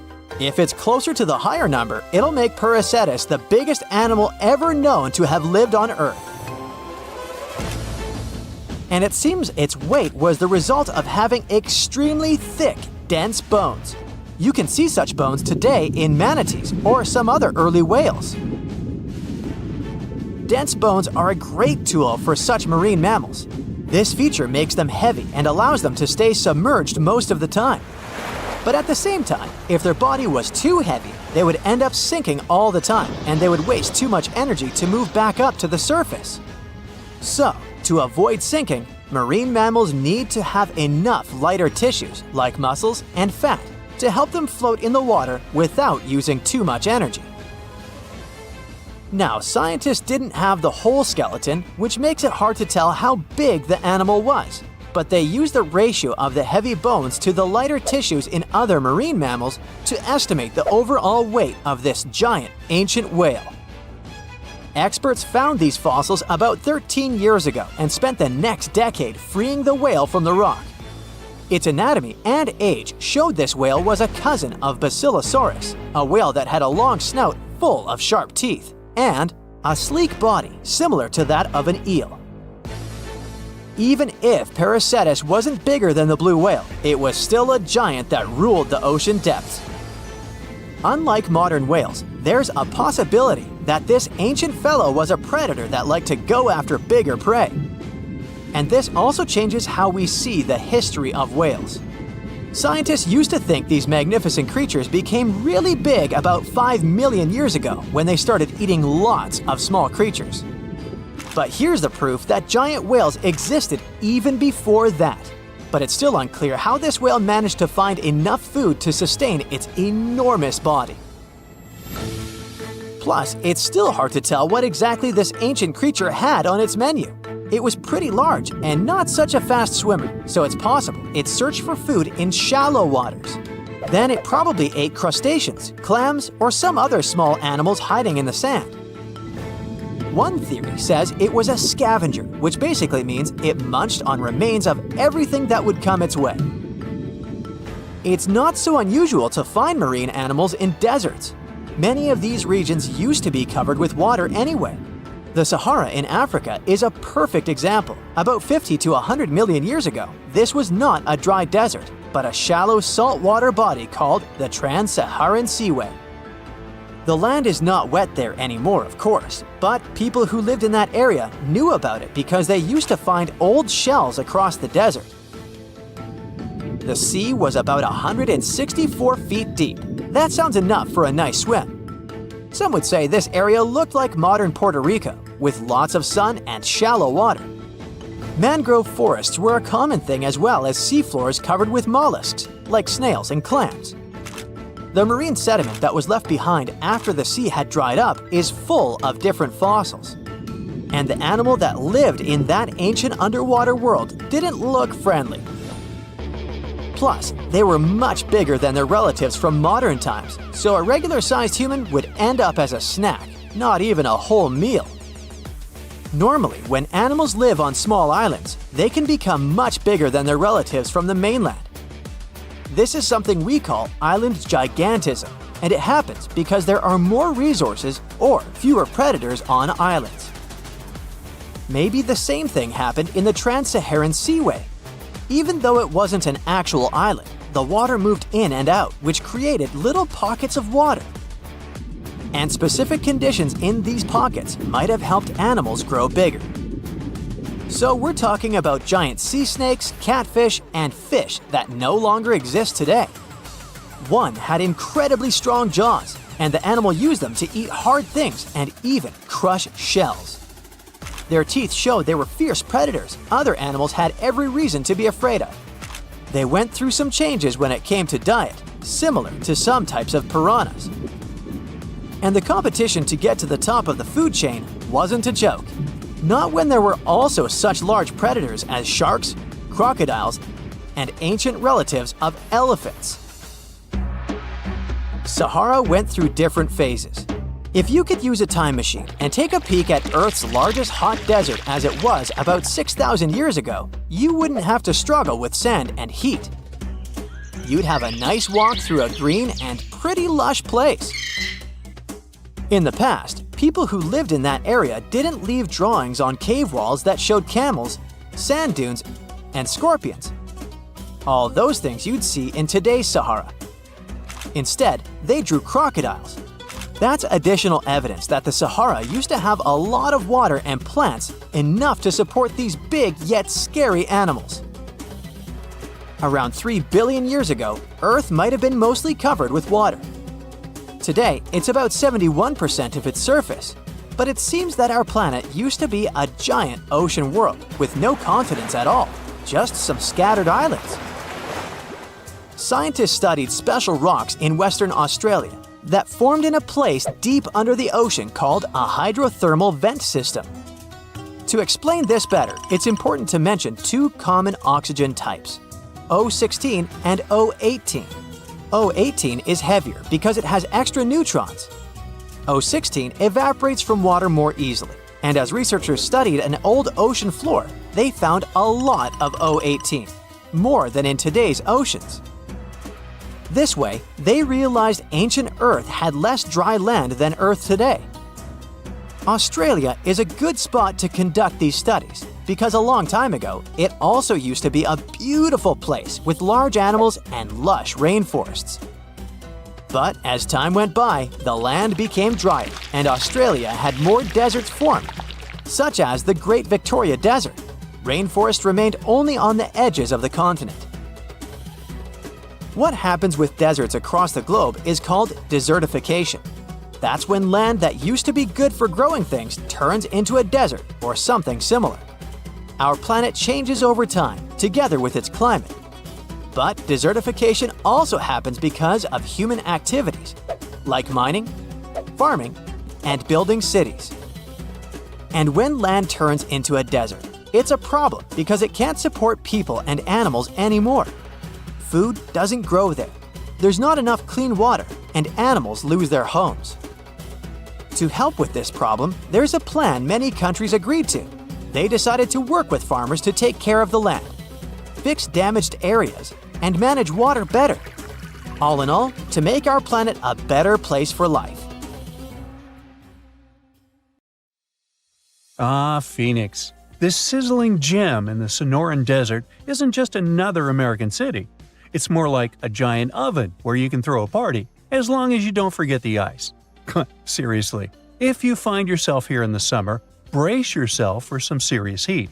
We're talking about temperatures that regularly pass 100 degrees. And in 2024, Phoenix hit 110 degrees 55 times during the summer, tying the record set just the year before. Now, I get it if you're not a fan of hot weather, but apparently a lot of people love living in a sauna.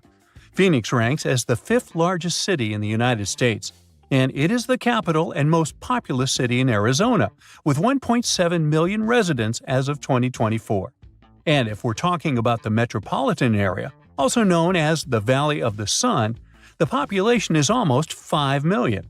Yet, good luck finding someone actually born here. Out of every 4 Phoenix residents, 3 were born somewhere else. Believe it or not, Phoenix wasn't always this bustling, crowded place. It became one. A few decades ago, it was just a sleepy little dot on the map. Back in the 1940s, the population was around 65,000. It wasn't even close to cracking the top 100 list of the largest U.S. cities. Now, at that time, Phoenix was mostly an agricultural hub, and its economy revolved around what they called the 5 C's: cotton, citrus, cattle, climate, and copper. But things really started to change in the 1950s thanks to one life-changing invention. Drumroll please? The air conditioner. Actually, it was the portable version that came out in 1945, created by an American inventor named Robert Sherman. Phoenix residents owe a lot to Robert for making life bearable during scorching summers. Before AC, people in Phoenix would literally move their beds outside and build sleeping porches. They'd protect that kind of outdoorsy space with light curtains or some kind of net to keep the dust and bugs out. Fun. Anyway, the point is that the air conditioner played a big part in making Phoenix an easier place to live. Since the 1940s, this city in Arizona has transformed from a dusty little town into a sprawling urban jungle, and it's still one of the top 10 fastest-growing metro areas in the U.S. The best part is, it looks like that won't change anytime soon, since this 519-square-mile metropolis is surrounded by rolling desert, with plenty of room to keep growing as far as the eye can see. So, who's dropping everything to move to Phoenix? Well, Californians are the city's biggest fans. According to a recent survey, a third of all new renters moving to Phoenix come from Los Angeles. Okay, that survey might not be the most reliable since it only applies to the source's clients, but it does line up with U.S. Census Bureau data from 2019, which says that 70,000 Californians moved to Arizona in the previous year. The connection between Phoenix and LA is so strong that some people even call Phoenix the next LA. You've got to give Phoenix credit for capitalizing on its proximity to Southern California. The city offers lower taxes, fewer regulations, and lower costs of living, which makes it a magnet for businesses, especially in high-tech and service industries. So, in the 90s, Phoenix was considered a non-stop generator of jobs. In the last few years, we've seen the number of jobs only go up, and the unemployment rate has dropped by nearly half, going from 6.3 in January 2014 to 3.4 in the same month in 2024. Now, when it comes to big city problems, you can't avoid talking about traffic. But here's another reason why Phoenix is a dream city. It doesn't even come close to the traffic nightmares you find in places like LA. Estimates show that people in Los Angeles waste about 119 hours a year just sitting in traffic. But in Phoenix, it's more like 61 hours. Huge difference, huh? And let's not even start talking about the money people waste just sitting in traffic. In LA, drivers burn through about $2,440 worth of gas per year. In Phoenix, they waste 25 gallons of fuel. which ends up costing about $952. Yeah, that's still a lot of cash, but compared to LA, come on, that's a steal. Phoenix being okay in terms of traffic might have a lot to do with how the city was designed. Just take a look at a map of Phoenix. You'll notice it looks like someone took a ruler and drew perfectly straight lines for the roads. That's because the city was laid out in a grid system. This setup makes it so much easier to get around, especially compared to cities full of confusing twists, U-turns, and one-way streets. It just simplifies things, whether you're a local or a tourist. Plus, Phoenix has nice wide streets. Most cities have one major road and a bunch of narrow streets that just can't handle heavy traffic. But Phoenix has wide roads everywhere. So, when the freeways get jammed, you can just hop onto a parallel street and still get to work without stressing out too much. When you look at all the job opportunities and the relatively smooth traffic, it's no wonder people are willing to put up with the heat and move to Phoenix. But don't get it twisted, the heat is no joke. It is really, really hot and sunny out there. We're talking about 300 days of sunshine on average, or about 85% daylight hours per year. But once again, Phoenix has made the best of it. And all that constant sunshine has turned Phoenix into one of the top solar energy cities in the country. Now, you may be wondering, a city in the middle of the desert with barely any rain, do they actually have enough water? Well, they do. Phoenix has its water situation pretty well sorted out, thanks to multiple sources. I mean, they don't rely on rain alone, which is a good thing because, desert life. Most of their water comes from way up north and east of the valley, where snow melts off the mountains and flows into giant reservoirs, storing it up for those dry years. But most of Phoenix's water comes from the Salt River Project, which brings water through canals and pipelines from the Salt and Verde rivers. Then there is the Central Arizona Project, which transports water all the way from the Colorado River. They even get a bit of water from underground wells. And Phoenix doesn't want to waste a drop, so they're smart about recycling, reusing treated water to keep parks green, and even recharging their groundwater. Since Phoenix is all about sunny skies nearly every day of the year, it's normal that people can get a little moody when it actually rains. But here's the thing. Phoenix always gets a surprise up its sleeve, even when it comes to bad weather. When it rains in the deserts, locals get treated to this unique earthy smell. It's thanks to the creosote bush, a desert plant that releases an amazing fragrance when the rain hits it. People describe it as the smell of rain, and honestly, it's one of those fresh, clean scents that makes you forget you're in the desert for a second. And if you've never stopped to think about why Phoenix is called Phoenix, well, it's based on that famous legend of the bird that rises from the ashes. Now, after knowing all the special things about this city and its unique ability to turn challenges into advantages, we can say the name couldn't have been better chosen.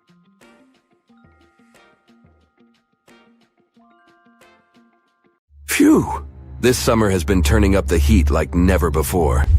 We feel like roasted marshmallows on a sizzling grill. Yes, the world is getting hotter, but some regions have always fought with high temperatures. It turns out people had some inventions to keep themselves cool in ancient times too. Some of them are still functioning, even 3,000 years later. Let's take a look at how people saved themselves from heat throughout history. So, put an ice cube into your cold drink and get ready to hear how people survived the heat. Speaking of ice cubes, do you know that the Persians made an ice storage system? In the deserts of ancient Persia, people had an out-of-the-box idea about how to prevent their food from turning into a melted mess. These ingenious Persians stumbled upon a physics trick that allowed them to create ice in the middle of the desert.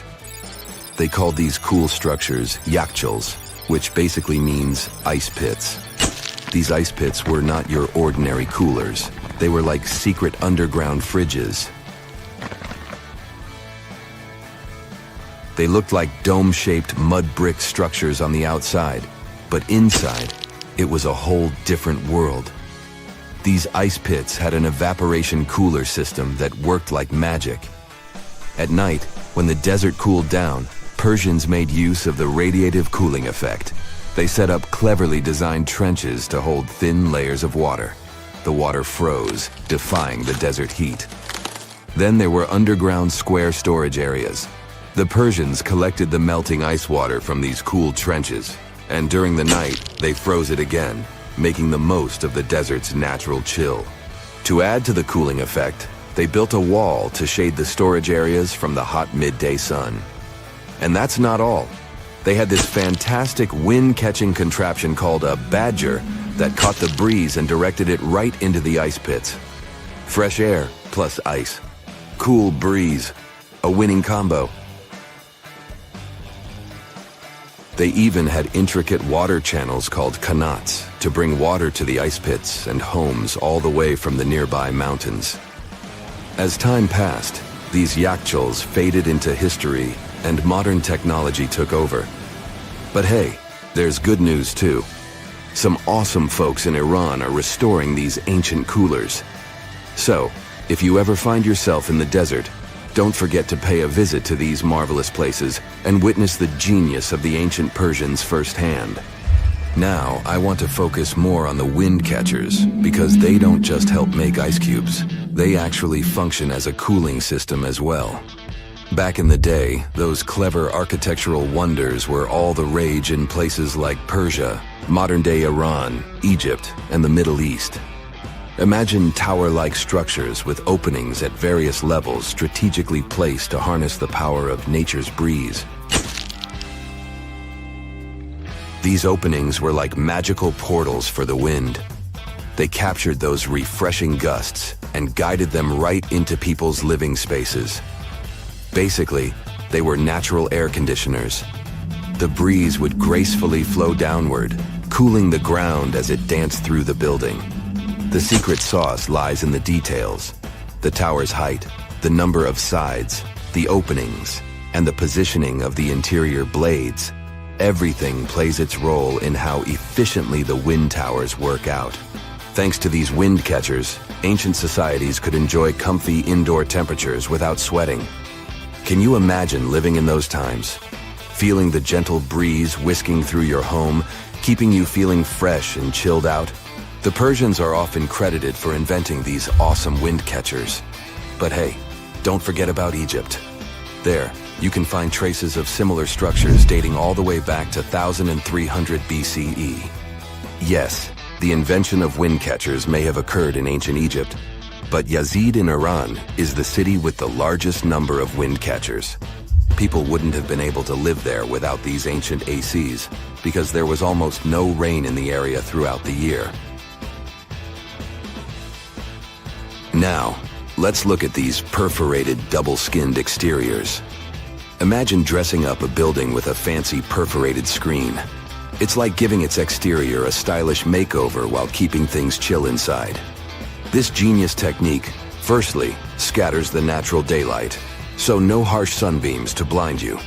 The screen also offers shade like a pro, giving the building's interior a much-needed break from the blazing sun. Think of it as a natural sun hat for your home. Placing this screen about 4 feet away from the outer walls creates a breezy, dreamy hallway for fresh air circulation. And hey, they add a touch of elegance to the building too. These structures are sometimes called jali. Jaipur, India, for example, has an average daytime temperature of about 100 degrees Fahrenheit. So these structures are lifesavers. Jalis come in various forms, crafted from cement, earth, and wood. It's a cultural symbol deeply embedded in Indian architecture. You can find its captivating presence in iconic historical buildings like the majestic Taj Mahal and the Grand Red Fort in Delhi. But hey, it's not just a thing of the past. It's still rocking modern architecture scenes, and its charm has sparked creativity in artists and designers worldwide. It adorns the building's exterior, its cross-section showing a larger opening on the outside and a smaller one on the inside. This is where the Venturi effect steps in to show off its physics prowess. As the air flows through the narrowing passage, it picks up speed, creating a difference in pressure between the inside and outside of the building. Air blowing at a higher speed gets compressed, and when released, it cools down. Mashrabia is a wooden lattice or screen used in the Middle East and North Africa. These decorative wonders are like window blinds, but they do more than just look pretty. They're smart too. They give privacy, shading you from the sun, and let fresh air and light in. Some people also add clay pots filled with water, sand, or damp straw to their designs. As hot air breezes through the holes, it also passes through the pot's porous surface. The moisture inside evaporates, cooling the air. This is a perfect low-cost technique for hot and dry climates. It's eco-friendly, and there's no need for electricity. Now, let's fast forward to today. Designers are getting creative, mixing traditional wisdom with modern tech. At the Al Bahar Towers in Abu Dhabi, they've got it too. Picture over 2,000 hexagonal panels that dance with the sun's movement, providing shade to the building's interior. Water evaporation was another secret weapon for ancient people. Simple, yet super effective. Plus, ancient Egyptians hung wet mats and curtains in doorways. When the air passed through them, it cooled down, providing a relief from the scorching sun. Ancient architects were the masters of maximizing airflow. They knew how to cross-ventilate and let hot air escape while inviting cooler air to the party. Speaking of ancient Rome, bathhouses were the place to be back then. It was like a community hub. People gathered to chat about politics, play sports, and, of course, take a relaxing dip. The frigidarium was the cool spot in Roman baths. After a steamy soak in the caldarium, Romans dashed to this giant pool to chill out. Then in some places, like Cappadocia in Turkey, people went underground to hide from the heat. They carved cozy dwellings in volcanic rock, harnessing the Earth's natural cooling powers. So the lesson here is simple. Architects and designers can create wonders by combining local traditions with smart tech. California's Death Valley boasts the highest officially registered temperature to date, with 134 degrees Fahrenheit in 1913. Meanwhile, Africa's sweltering record stands at 131 degrees Fahrenheit in Kebili, Tunisia, as noted in 1931. In Europe, the highest temperature ever documented reached almost 120 degrees Fahrenheit in Sicily in August 2021. Then, in 2022, the UK had the hottest summer of all time. When you think of an epic desert scene with blazing sun, endless dunes, and those magical little oases, you probably picture the legendary Sahara, right?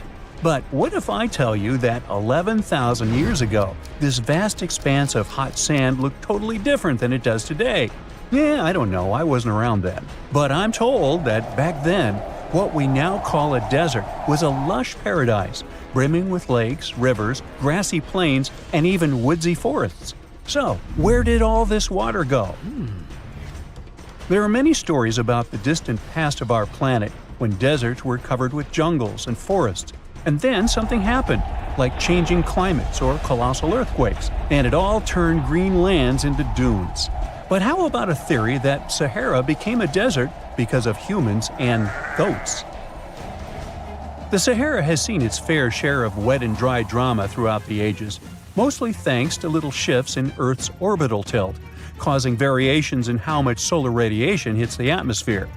There were even times called the African humid periods, when the rain would pour in and transform the dry landscape into a bright green haven. But between 8,000 and 4,500 years ago, something really funky happened to this region. Certain areas went from humid to dry, way too fast to explain it by just orbital changes. In the blink of an eye, the lush Sahara turned into the Sahara we know today. Now, if you ask scientists why it happened, they will tell you, oh, it's just poor parameterization of the data. Bet you didn't get it, did you? What? Well, right, let me translate it from scientific to common human. It means they really don't know the answer themselves, and they got a bunch of missing puzzle pieces. But as scientists sifted through ancient dirt and pollen samples, they spotted a quirky trend. Wherever there were pastoralists, also known as humans with their domesticated animals, the plant life seemed to shift. It was as if every time humans and their furry friends meandered through the greenery, they turned it into scrub and desert right behind them. Oops. Yep, chances are that by overgrazing, humans were sapping moisture out of the atmosphere, since plants give off moisture, which helps make clouds and making things even sunnier, leading to a quicker end of the humid vibes. Plus, our ancestors may have been getting a little too cozy with fire for land management, further speeding up the desert takeover. Anyway, scientists are sure that this lush Sahara would have turned back into desert eventually, even if humans hadn't shown up, thanks to Earth's natural rhythms. So there's no need to pin this abrupt change solely on humans. It could simply be about nature getting feedback from vegetation and dust cycles. It's difficult to determine what caused these changes, as it's all interconnected. During the last humid period, the Sahara was filled with hunter-gatherers. As things got a little drier, they started herding animals for food. The weather pushed people to herd cattle. It's also possible that grazing sped up the landscape degradation. So, which came first, the chicken or the egg? Or in this case, the human or the cow? It's tough to tell with the evidence we have now. Now today, it's safe to say that water is no longer that big of a problem in the Sahara, even though it's a huge desert and the times of lush forests there are long gone. But technology's got us covered. For example, the Nubian Sandstone Aquifer System, the biggest underground water stash on the planet. It's nestled beneath the Sahara Desert's eastern edge and stretches across 4 northeastern African countries – Sudan, Chad, Libya, and Egypt, covering a whopping 770,000 square miles and holding around 36,000 square miles of groundwater. Just look at the pipes transported when it was being built. It's the world's largest irrigation project. No wonder it's feasible to thrive in the Sahara today. But imagine thriving in the Sahara Desert with just one water source. Sounds like a tough gig, right? But the ancient Garamantes did just that, surviving and even thriving for nearly 1,000 years without monsoons or rivers flowing to their desert paradise. These clever folks were the trendsetters of urban life in the sands, and even the Romans couldn't help but notice their genius. While many thought they were just desert-dwelling savages, the Garamantes were busy building an empire in one of the toughest climates on Earth.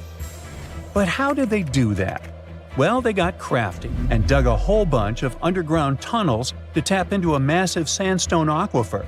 They were literally squeezing every drop of life from under the dunes. But recently, research showed that the Garamantes weren't just hardworking, they were pretty lucky too. The Garamantes had an underground aquifer that brought water up to a hill where they built over 500 fogaras, which are irrigation systems, some stretching as long as 2.5 miles. It was like sipping water through a straw, which let them irrigate their crops for nearly a century, especially since even a little rain would help recharge the system. But eventually, due to rain insufficiency, the aquifer ran low, and reaching it again would have meant digging more tunnels and relying on more people. That's a tough problem, considering these people were in the middle of food and water shortages. Guess I don't need to tell you what happened to the Garamantes, do I? The fall of the Garamantian culture might be linked to several factors. It may have been due to climate changes, or they may have simply used their water resources too much. Back in the day, the Sahara Desert was actually fertile agricultural land, thanks in part to the cool irrigation system the Garamantians created. But since fossil water isn't something you can replenish over time, the groundwater levels dropped pretty low. This likely played a big role in the kingdom's decline by the late 7th century CE. That sounds like someone who hit a lottery jackpot, used up all the money, and went back to their original not-so-cool job once the bank account got fully drained. Oh, by the way, even if the Garamantes left some secret wisdom messages for us, the chances are we'll never get what they wanted to tell us. Nobody really knows what language they used, and their texts are nearly indecipherable to us today. But let's go back to the Green Sahara. So it transformed into a desert about 4,500 years ago. But today, we can understand how people lived in those times in the Sahara thanks to natural parks in Africa that have the ultimate outdoor art gallery. There are well over 15,000 ancient paintings and carvings depicting everyday life from around 11,000 years ago. However, if the carvings aren't enough for you and you feel like visiting an actual green desert, all you have to do is book a flight to California. One of the most beautiful phenomenon in the world, the superbloom, takes place here. Look at all these colors – orange, green, pink. It's a miracle. Wildflowers bloom right in the middle of a hot desert after several years of rainfall in dry places. It's such a bright and colorful landscape that superblooms can be seen from space. This rare phenomenon can be observed in other arid places and deserts in western and southern Africa, western Australia, and Chile. In all these places, the weather is very hot and dry in summer. Mild humid air comes in winter, and this is the ideal environment for mass flowering. Flower seeds that lie in desert sands can wait for decades before starting to produce flowers. When the hot sun destroys all the weeds and grass, and the rainfall becomes enough to moisten the soil, the seeds are kind of like, well, okay, now it's our turn to play a big game. And then hundreds of thousands of tourists come to take photos and post these beautiful pictures on social media. And this, unfortunately, is one of the main dangers for flowers. Therefore, if you find yourself in a place like this, don't pick the flowers and don't trample on them. Stay on the path, don't litter. Take only pictures and leave only footprints. You get it? Good. A Portuguese archaeologist just discovered a bunch of sunken ships filled with gold, including a Spanish galleon with 22 tons of gold and silver. This much gold today is worth about $2 billion, and this is the money from one ship alone.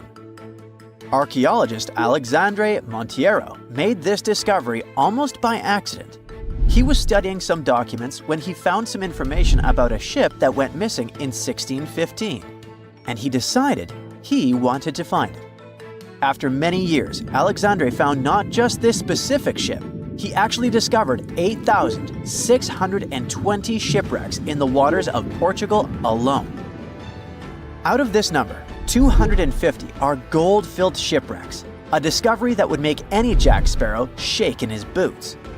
Most of these ships went down for boring reasons like the weather, but sometimes they were destroyed in battles, which may or may not have been super epic. They were carrying gold and other treasures from the New World to Europe, and of course, everyone wanted a share. Alexandre had been studying historical shipwrecks for 30 years now, so he has discovered many ships that went down in somewhat glorious ways.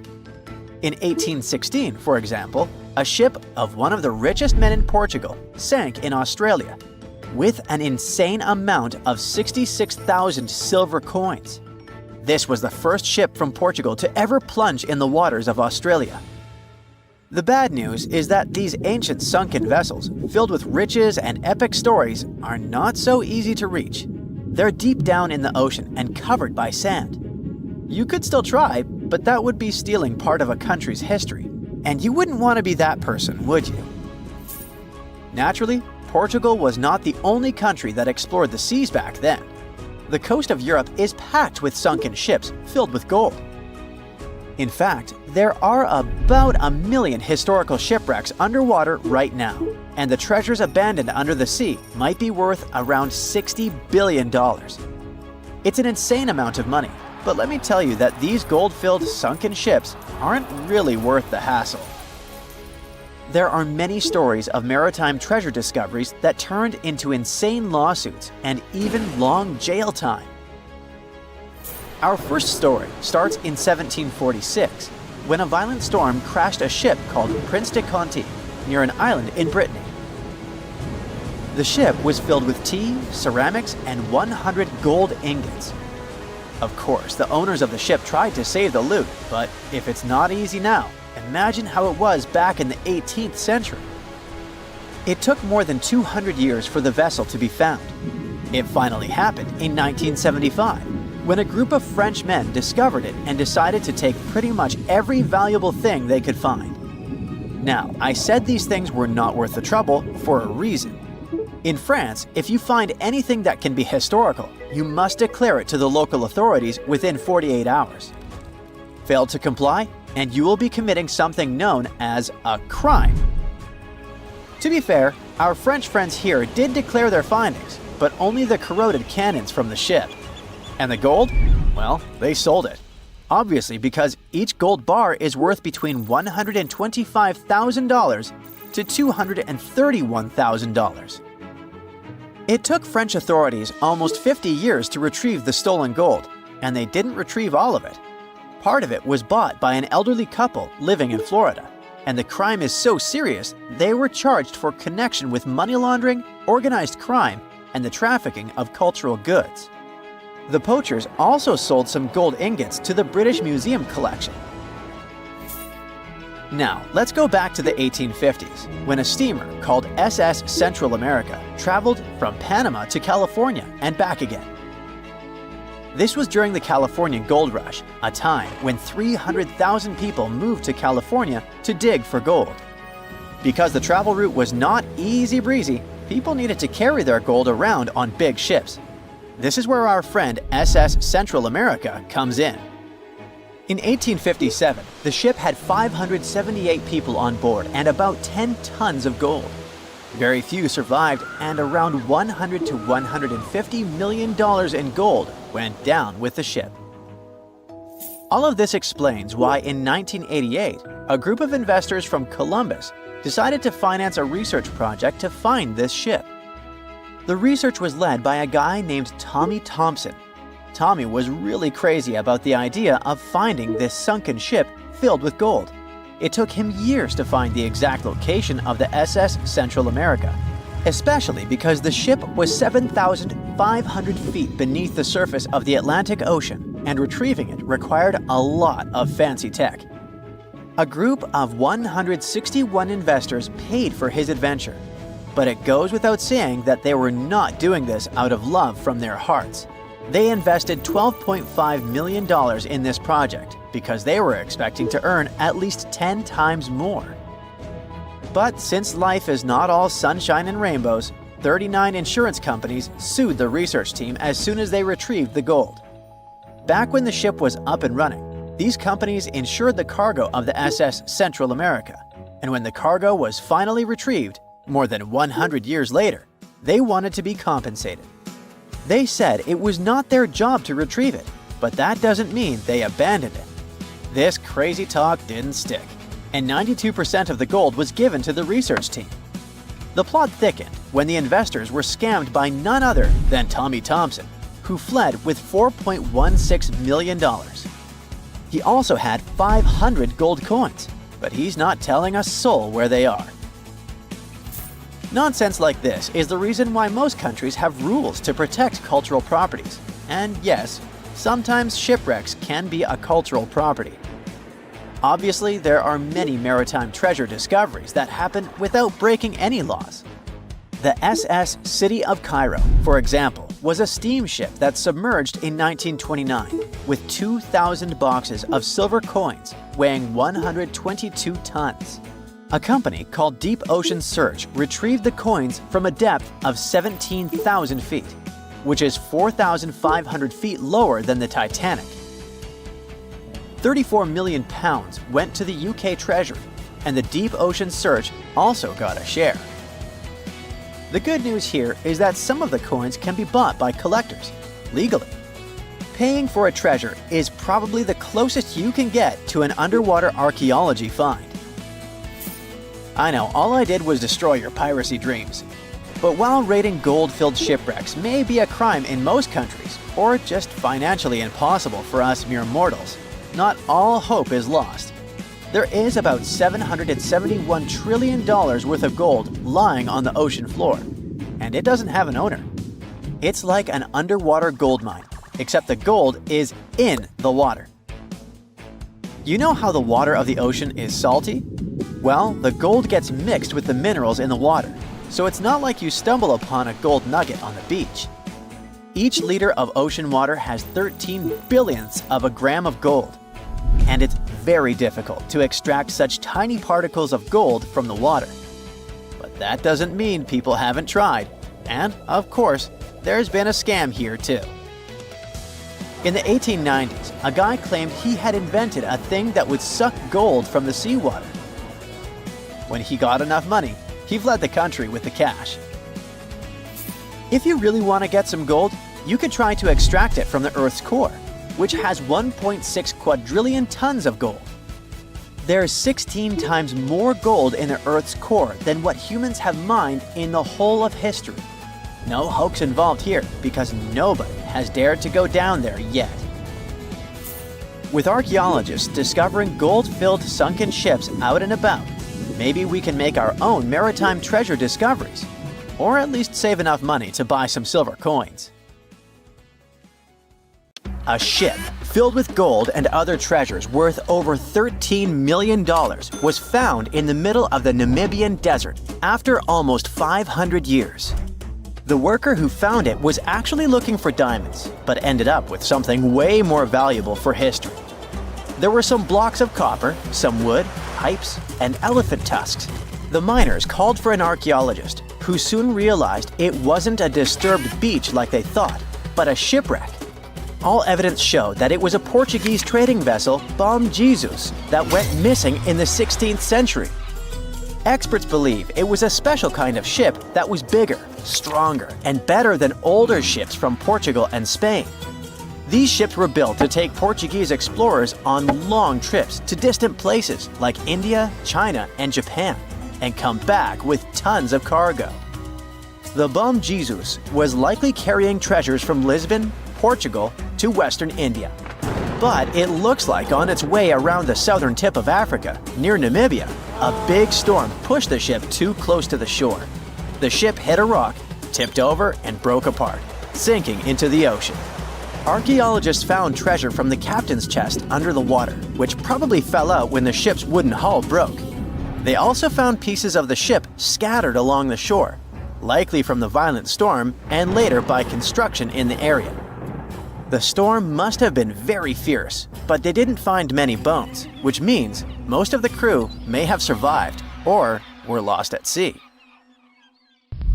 The ship was split into 3 sections and incredibly well preserved, thanks to the thick layers of sand that covered it and prevented rot. Archaeologists who studied the wreck discovered over 40 tons of cargo. There were cannons, swords, blocks of metal like lead and tin, fabrics, and tools that sailors used to navigate the stars while traveling across the ocean. The most exciting discovery was 1,845 copper ingots, weighing as much as 16 to 17 tons altogether. Those copper ingots, or pieces of pure metal, are still in great condition because the hull of the ship and layers of sand protected them from ocean water. The scientists even managed to read the trademarks on them on site, and learned they were made by a super wealthy German trading company. There were also more than 2,000 shiny gold and silver coins from different countries, and 105 enormous elephant tusks weighing about 2 tons. The tusks were likely supposed to become luxury items, like jewelry or carvings at the destination. Archaeologists took some DNA samples from the tusks and found that they came from West African forests and savanna elephants. Researchers were lucky that the ship was found in a restricted diamond mining area. No scavengers were able to get their hands on the treasures. The Bom Jesus remains the oldest and most valuable shipwreck that was ever discovered off the western coast of sub-Saharan Africa. Another shipwreck recently found by accident was buried under a 10-foot tall sand dune near the Caspian Sea. Some people call it the world's largest lake, and it has water levels that rise and fall over time because of the changes in weather patterns. These changes can move sand and uncover things like this shipwreck and other treasures along the coast. As the dunes slowly disappeared, the ship started to show. Before digging it out, scientists worried that waves from the sea might damage the wreck. To protect it, they built a wall using thousands of sandbags to keep the waves away. When the ship was uncovered, they discovered it was a 3-masted, 92-foot-long merchant ship with a strong double hull. Wood samples showed the ship was built in the 18th to 19th century using trees like Scots pine, spruce, and larch from the Volga River area or the Caucasus. They even found buckwheat and plants from the same region, which were probably traded or used to feed the sailors. It proves that the ship was part of a group of merchant ships that once sailed the Caspian Sea. An amateur fisherman who was 20 feet under the sea off the coast of Turkey noticed some huge metal remains. He had an underwater camera, so he made footage of the discovery and took it to scientists.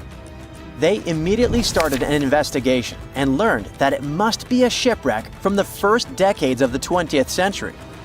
It could be one of the Ottoman Empire ships that had an important mission to deliver supplies, but disappeared without a trace. Scientists got permission to study this Black Sea wreck in detail to learn more about its mysteries.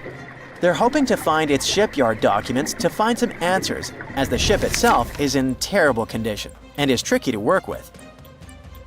Robot submersibles that belong to an oil and gas company noticed hundreds of intact ancient storage jars sitting on the seabed in the eastern Mediterranean. Experts think those jars are 3,300 years old. This makes the find the oldest shipwreck from the deep sea. The jugs were probably used to store oil or other agricultural products like fruit. This proves that the people who made them organized maritime trade and had incredible navigational skills. It looks like the ancient mariners managed to traverse the Mediterranean Sea without a line of sight to any coast. All they could see was the horizon, so they must have used the sun and other stars to find their way. Off the coast of Sicily, under 20 feet of sand and rock, archaeologists found a shipwreck so old that they aren't even sure what materials were used to build it. They think the ship is from the 5th or 6th century BCE, which means it's over 2,500 years old. This ancient ship wasn't alone.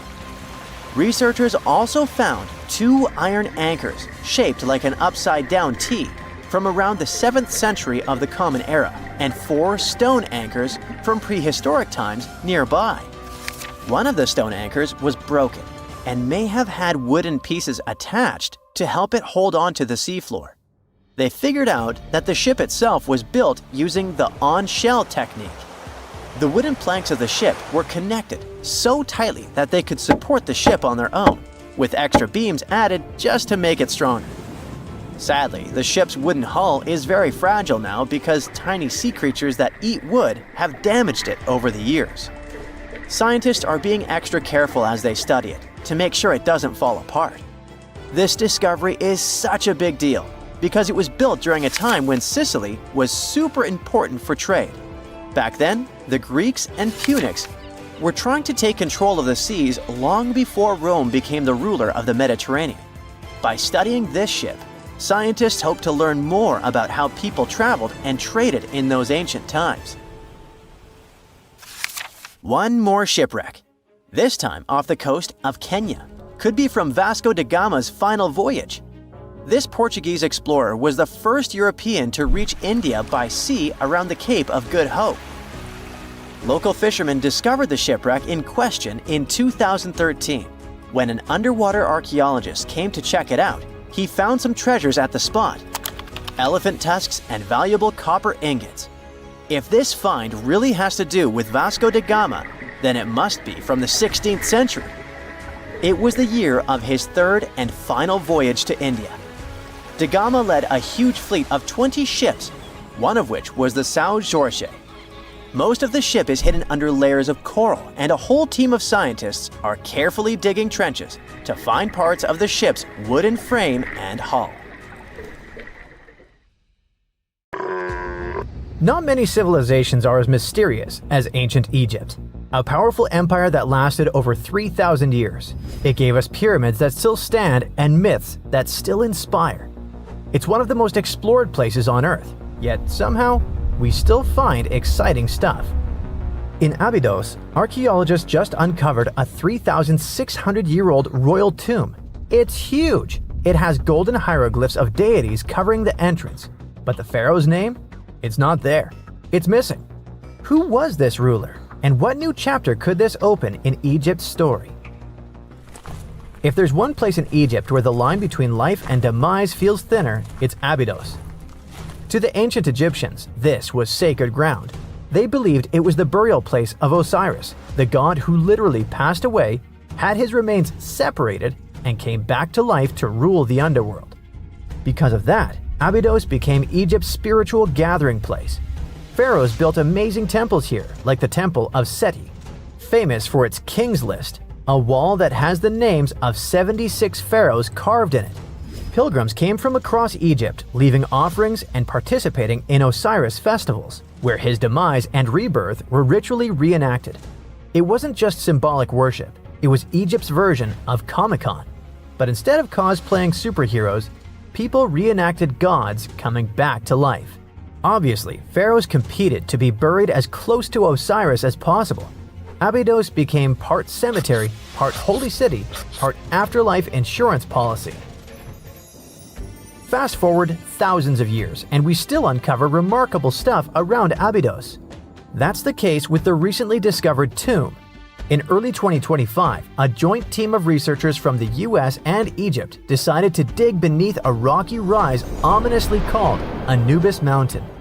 You remember Anubis, the jackal-headed deity who guarded cemeteries. The uncovered royal burial was hidden 23 feet below the surface. Sadly, even though it eluded archaeologists for so long, robbers had already taken away with treasures ages ago. They could definitely tell this was a tomb of someone super important. Similar to how you can walk around a mansion with no furniture but still deduce that someone rich must have lived there. The chamber had mud brick vaults rising over 16 feet. That's taller than a female giraffe standing upright. For something built 36 centuries ago, it still felt enormous.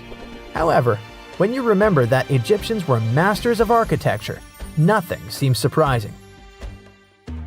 So no treasures, no golden mask, and sadly, no name. The cartouche that should have spelled the king's identity was unreadable. Egyptian tombs usually bragged about who was inside. In ancient Egypt, a cartouche was basically a big oval name tag for kings wrapped in hieroglyphs. Think of them as VIP passes that worked in both this life and the next. Without it, your soul couldn't check into the afterlife hotel. That's because to the Egyptians, your name, your ren, wasn't just so your teacher could distinguish you from kids with the same haircut. It was a core part of who you were. As long as your ren survived, so did you.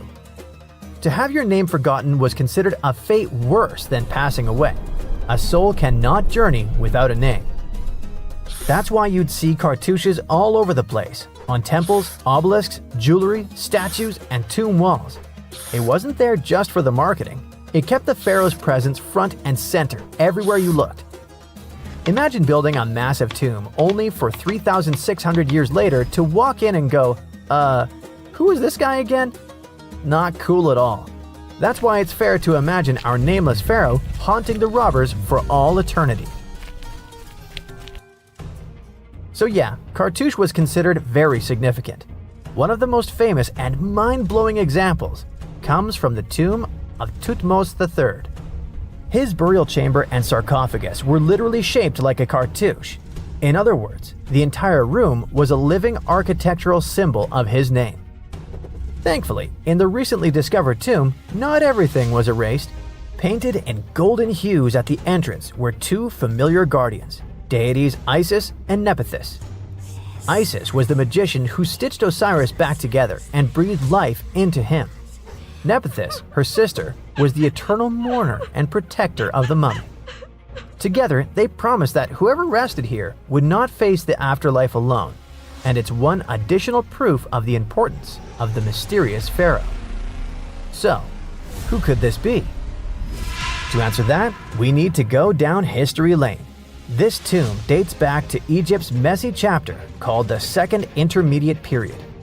Instead of one ruler in charge, the country had many rival kingdoms, each with its own little power base, like a real-life Egyptian version of Game of Thrones.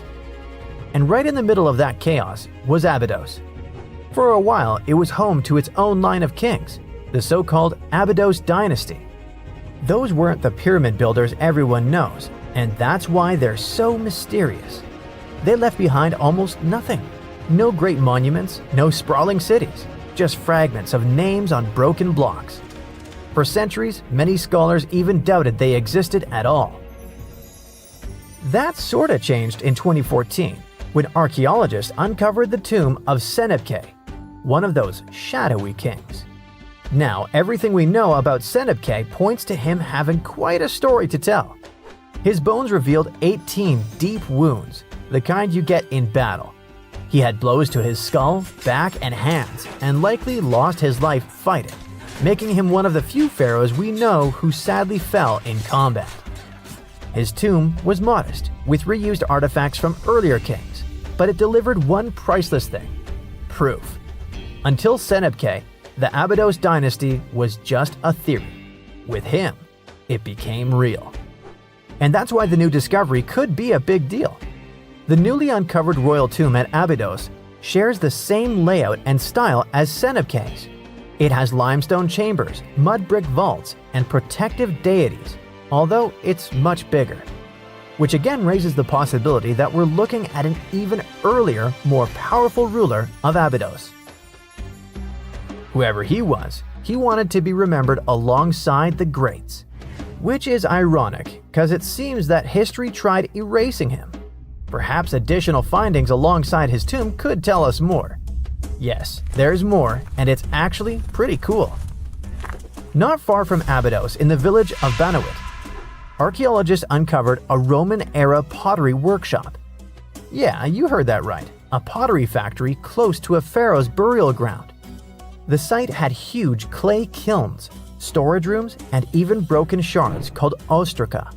They were basically ancient sticky notes. Except instead of shopping lists, those had receipts scratched onto them in Greek and Demotic Egyptian.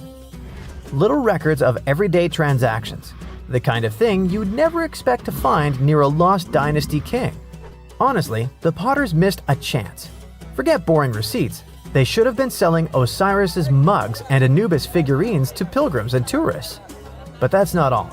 It seems that centuries later, during the medieval period, the same ground became a cemetery. Archaeologists found mud brick graves with skeletal remains. This could mean that Abydos kept its aura of significance for hundreds of years after the Age of Pharaohs. So why this hill again and again? Is this place really a getaway to the afterlife?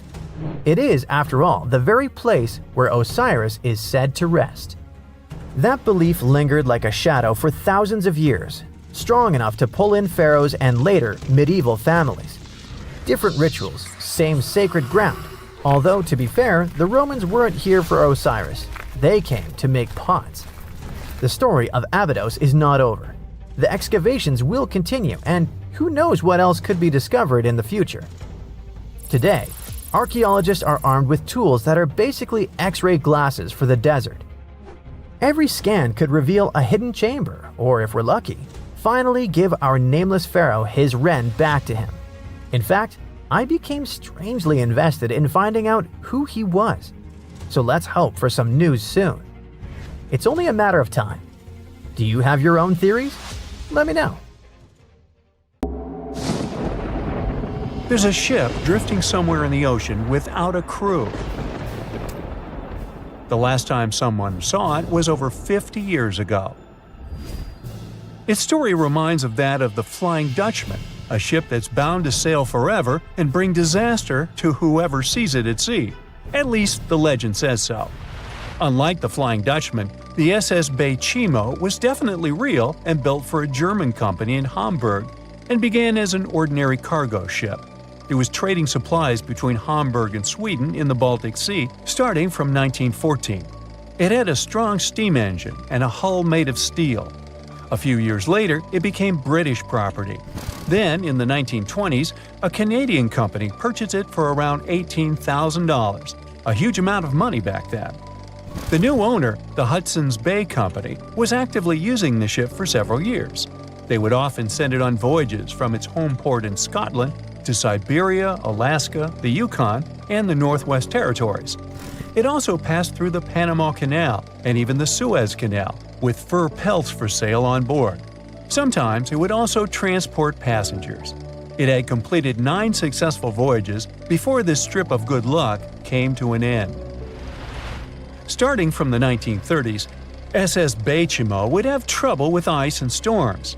When it first got trapped in ice in October of 1931, some of the crew managed to escape to Alaska.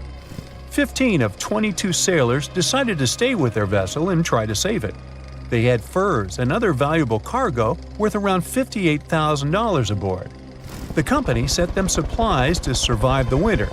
They set camp near the ship out of the hatches, tarpaulins, and other materials, and offloaded the cargo. At the end of November, a blizzard rushed through the area, and it seemed like it had taken the ship with it. The ice platform had survived, but the ship broke free. Some of the crew members were sure it had sunk. But soon after, they heard from one of the locals who had spotted their ship around 45 miles away from their camp. The crew moved on with their lives, and the ship started its journey as a runaway vessel. People would spot SS Beichimo once a year or so, all the way until 1965. It was mostly spotted off the coast of Alaska. A man going to Nome with his sled dog, along with prospectors, explorers, and treasure hunters, all claimed to have seen SS Beichimo. Someone tried to board it and take it to port, but ended up stranded on it for days because of horrible weather.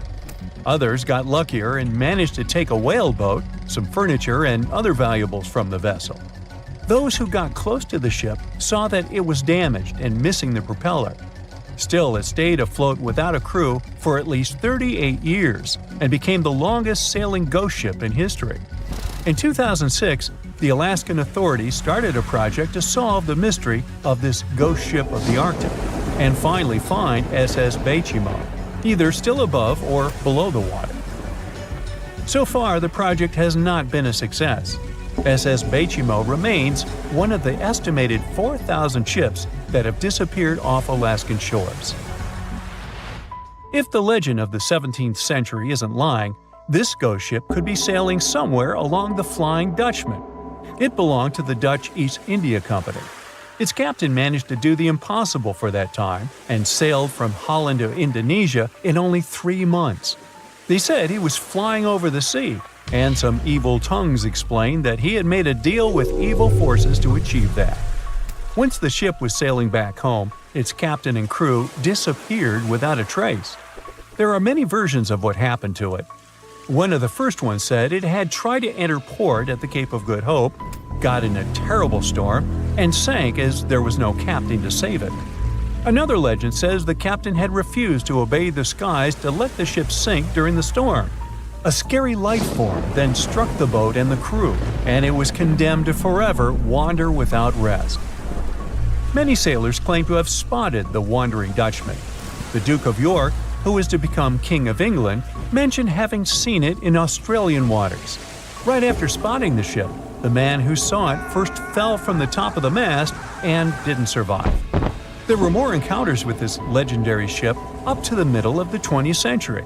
Ships would nearly collide with it as the Flying Dutchman jumped out of the blue. Scientists have a more logical explanation for this mystery: Fata Morgana, not to be confused with Hakuna Matata. Now, when you're out at sea on a hot day and the air is all wavy, it feels like when you look at the road on a scorching summer day. That's because of something called atmospheric refraction. When light passes through different layers of air with different temperatures and densities, it bends and twists. Sometimes, under certain conditions, this bending of light can create really bizarre optical illusions over the ocean, like sightings of the Flying Dutchman. The Fata Morgana phenomenon can make distant objects appear distorted, stretched, or even lifted above the horizon.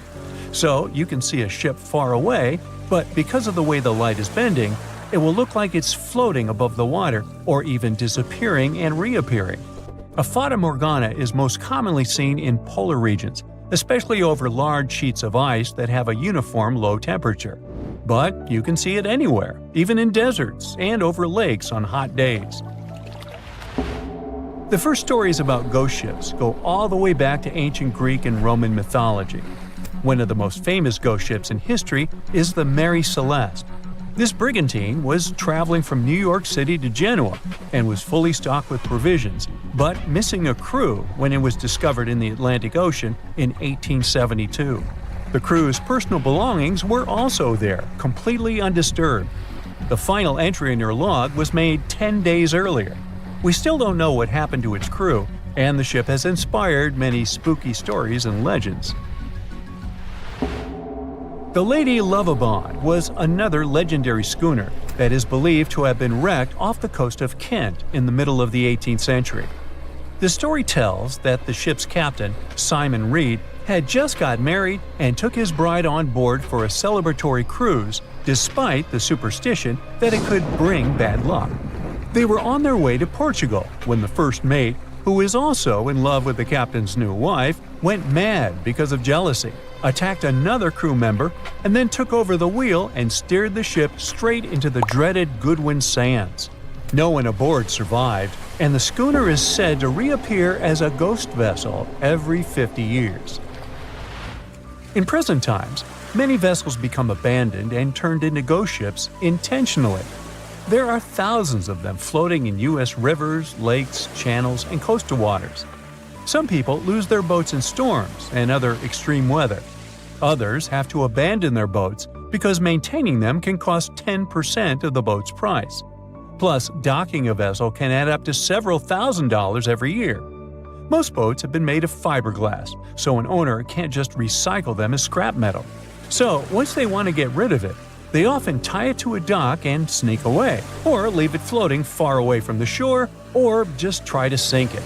When ghost ships sink in shallow waters, they can cause damage to coral reefs, mangroves, marshlands, oyster habitats, and wetlands. Plus, they can collide with unsuspecting regular ships and cause real trouble. So, don't do that. Enough said. This coffin seems to defy logic. No visible openings, no way in or out, and yet, inside lies Lady Jeannette Ah, a mysterious woman from ancient Egypt, perfectly preserved even after 3,000 years. How did she get there? It was the third intermediate period in Egypt, a time between great dynasties. Pharaohs wore the blue crowns. Priests in Thebes were almost as powerful as kings. Markets were filled with the cries of merchants selling dates, papyrus, and precious perfumes. Lady Jeannette Ah was in her late 30s or early 40s, old age by Egyptian standards of that time. Like other Egyptians at the time, she ate meals of bread, lentils, and fish. By that age, her teeth were already badly worn down, yellowish with enamel eroded, because food in ancient Egypt often had grains of sand in it. But she wasn't just a regular woman. When she passed away for unknown reasons, her burial was lavish. Locals wrapped her body in expensive linen and adorned with artificial eyes to replace her real ones. That would help her see in the afterlife. And that's exactly how we found her 3,000 years later, in a beautifully decorated sarcophagus. It was made of cartonnage, which is kind of like papier-mâché, made by layering linen and papyrus with adhesive. These coffins were wildly strong, lasting for thousands of years, all thanks to Egypt's super dry climate. But most importantly, Egyptians only used it for the elite. So she was someone very important to the locals, though we might never know why. But there was only one huge problem with her mummy. How did they even put her in the coffin? No matter how much researchers looked, there were simply no entry points. The only visible gap was a tiny slit near her feet. But that's not nearly large enough to place her entire body inside. This mystery puzzled them for decades, until they finally learned the truth only recently. They study those mummies at the Field Museum in Chicago using new technology, CT scans. It's basically like taking thousands of X-rays and piecing them together to create detailed 3D images. That's how we can learn more about the bodies without disturbing them. And it turns out the ancient Egyptians were unbelievably clever. They didn't construct the cartonnage around Jeannette Ah's body, which would be a common and easy thing to do. Instead, embalmers created the coffin first. Then, they softened this coffin with moisture to make it flexible. After that, they carefully molded it around her wrapped body. They did cut a slit along the back of the coffin to do that, but then they laced it up like a corset. so it seemed like there were no openings. Finally, they secured a wooden panel at her feet to keep everything in place. That's where the tiny slit came from. Usually, the insides were removed and put in jars, symbolically guarded by the 4 sons of Horus. Egyptians believed that the deceased would need all that stuff once they got into the afterlife. They also thought it would help preserve the body for ages, which, as we can see, worked amazingly well. Thanks to their beliefs, we now have mummies as time capsules. Each son of Horus was supposed to protect each of the specific body parts. The human-headed Imseti for the liver, the baboon-headed Hapi for the lungs, the jackal-headed Dalmutef for the stomach, and the falcon-headed Kebis Senuv for the intestines. It's crazy how much effort the embalmers put into their job, especially in Lady Chanet-A. They wanted to make sure her body remains untouched and the sarcophagus would be perfect for her. You can't help but wonder, who was she if she mattered so much? The ancient Egyptians literally viewed the afterlife as modern retirement planning. You're not just passing away, you gotta prepare yourself for it. Prepare the body, eyes to see, and so on. And the richer or more important you were, the better your afterlife would be. But Chanet-A wasn't the only fascinating mummy they studied. They also decided to scan Harwa, an Egyptian man who lived around the same time. Judging by the mummy, he also had a high social status. His mummy revealed no signs of hard labor, and his teeth were well kept, which means he enjoyed some high-quality food without tons of sand in it. Some fellas got lucky both in life and after it. But there were many mysterious mummies throughout history. One of them is Chin Tsun, also known as Lady Di. The story of her began in 1968. Some workers near Changsha, China, were digging an air raid shelter for a hospital. But suddenly, they accidentally uncovered an ancient burial site. They came down there and stumbled upon something incredible. 3 tombs belonging to a noblewoman, her husband, and a young man believed to be their son. She was a noblewoman from ancient China, and she had a fascinating backstory. She lived over 2,000 years ago during the Western Han Dynasty. She was married to Li Kang, a guy who served as chancellor to the Changsha Kingdom, a high-ranking official. At first, it looks like Lady Di lived a life of luxury and privilege. She had private musicians to play at her parties, and for her personal enjoyment. She probably played the guqin, an instrument that back in the day people associated with intellect and elegance. And she certainly ate like an empress. Fine meats, delicacies, and all things like that. Even her wardrobe was full of some exquisite silk, not even mentioning the tons of cosmetics. But all this wealth came at a cost. The more she aged, the worse her health became. She got a full pack: a heart condition, diabetes, high pressure, and liver issues. It also looks like her back was driving her crazy, probably making it hard for her to even move. Finally, as a cherry on top, she developed gallstones. All this packed together eventually led to a heart attack that took her life around the age of 50. There was one haunting detail. Scientists found over 130 melon seeds in her stomach and intestines. Most likely, she ate watermelon just hours before she passed away, which means it was probably during summer when the fruit was ripe. She enjoyed a sweet, simple treat before her life was cut short. The excavation began in 1972, and this wasn't easy at all. Over 1,500 local students had to help. And Lady Di was the most mysterious one. She was buried in 4 rectangular pine boxes, one inside the other like a Matryoshka doll, all wrapped in 20 layers of silk, and all that sealed with lots of charcoal and white clay. The coffins were painted beautifully as well, adorned with protective deities, mythical animals, and clouds which symbolized the heavens. There were drawings of divine creatures and Mount Kunlun. The myth said that on this mountain, people reach eternal happiness. All this told us a lot about the Han Dynasty, their beliefs about afterlife, art, daily lives, and their remarkable craftsmanship. And then researchers finally got to the body. It was astonishing. Soft skin, joints that could still bend, and in general, she was almost intact. She even kept her hair, eyelashes, fingerprints, and even traces of blood. It's like she literally passed away only a few weeks ago. Ancient people used a very clever technique to preserve her. It looks like embalmers put her into some weird, mysterious acidic liquid. This liquid prevented bacteria from growing. Unfortunately, it also gave rashes to all the scientists that touched Lady Di. And this rash lasted for 3 months. And you know what they buried together with her? Over 1,400 artifacts, mostly personal stuff like silk clothes, cosmetics, and musical instruments. Even food, grains, meats, wine, and pastries. There were also 162 carved wooden figurines of various servants and musicians. It's possible that they were either just there to service her even in the afterlife, or maybe based on her actual servants.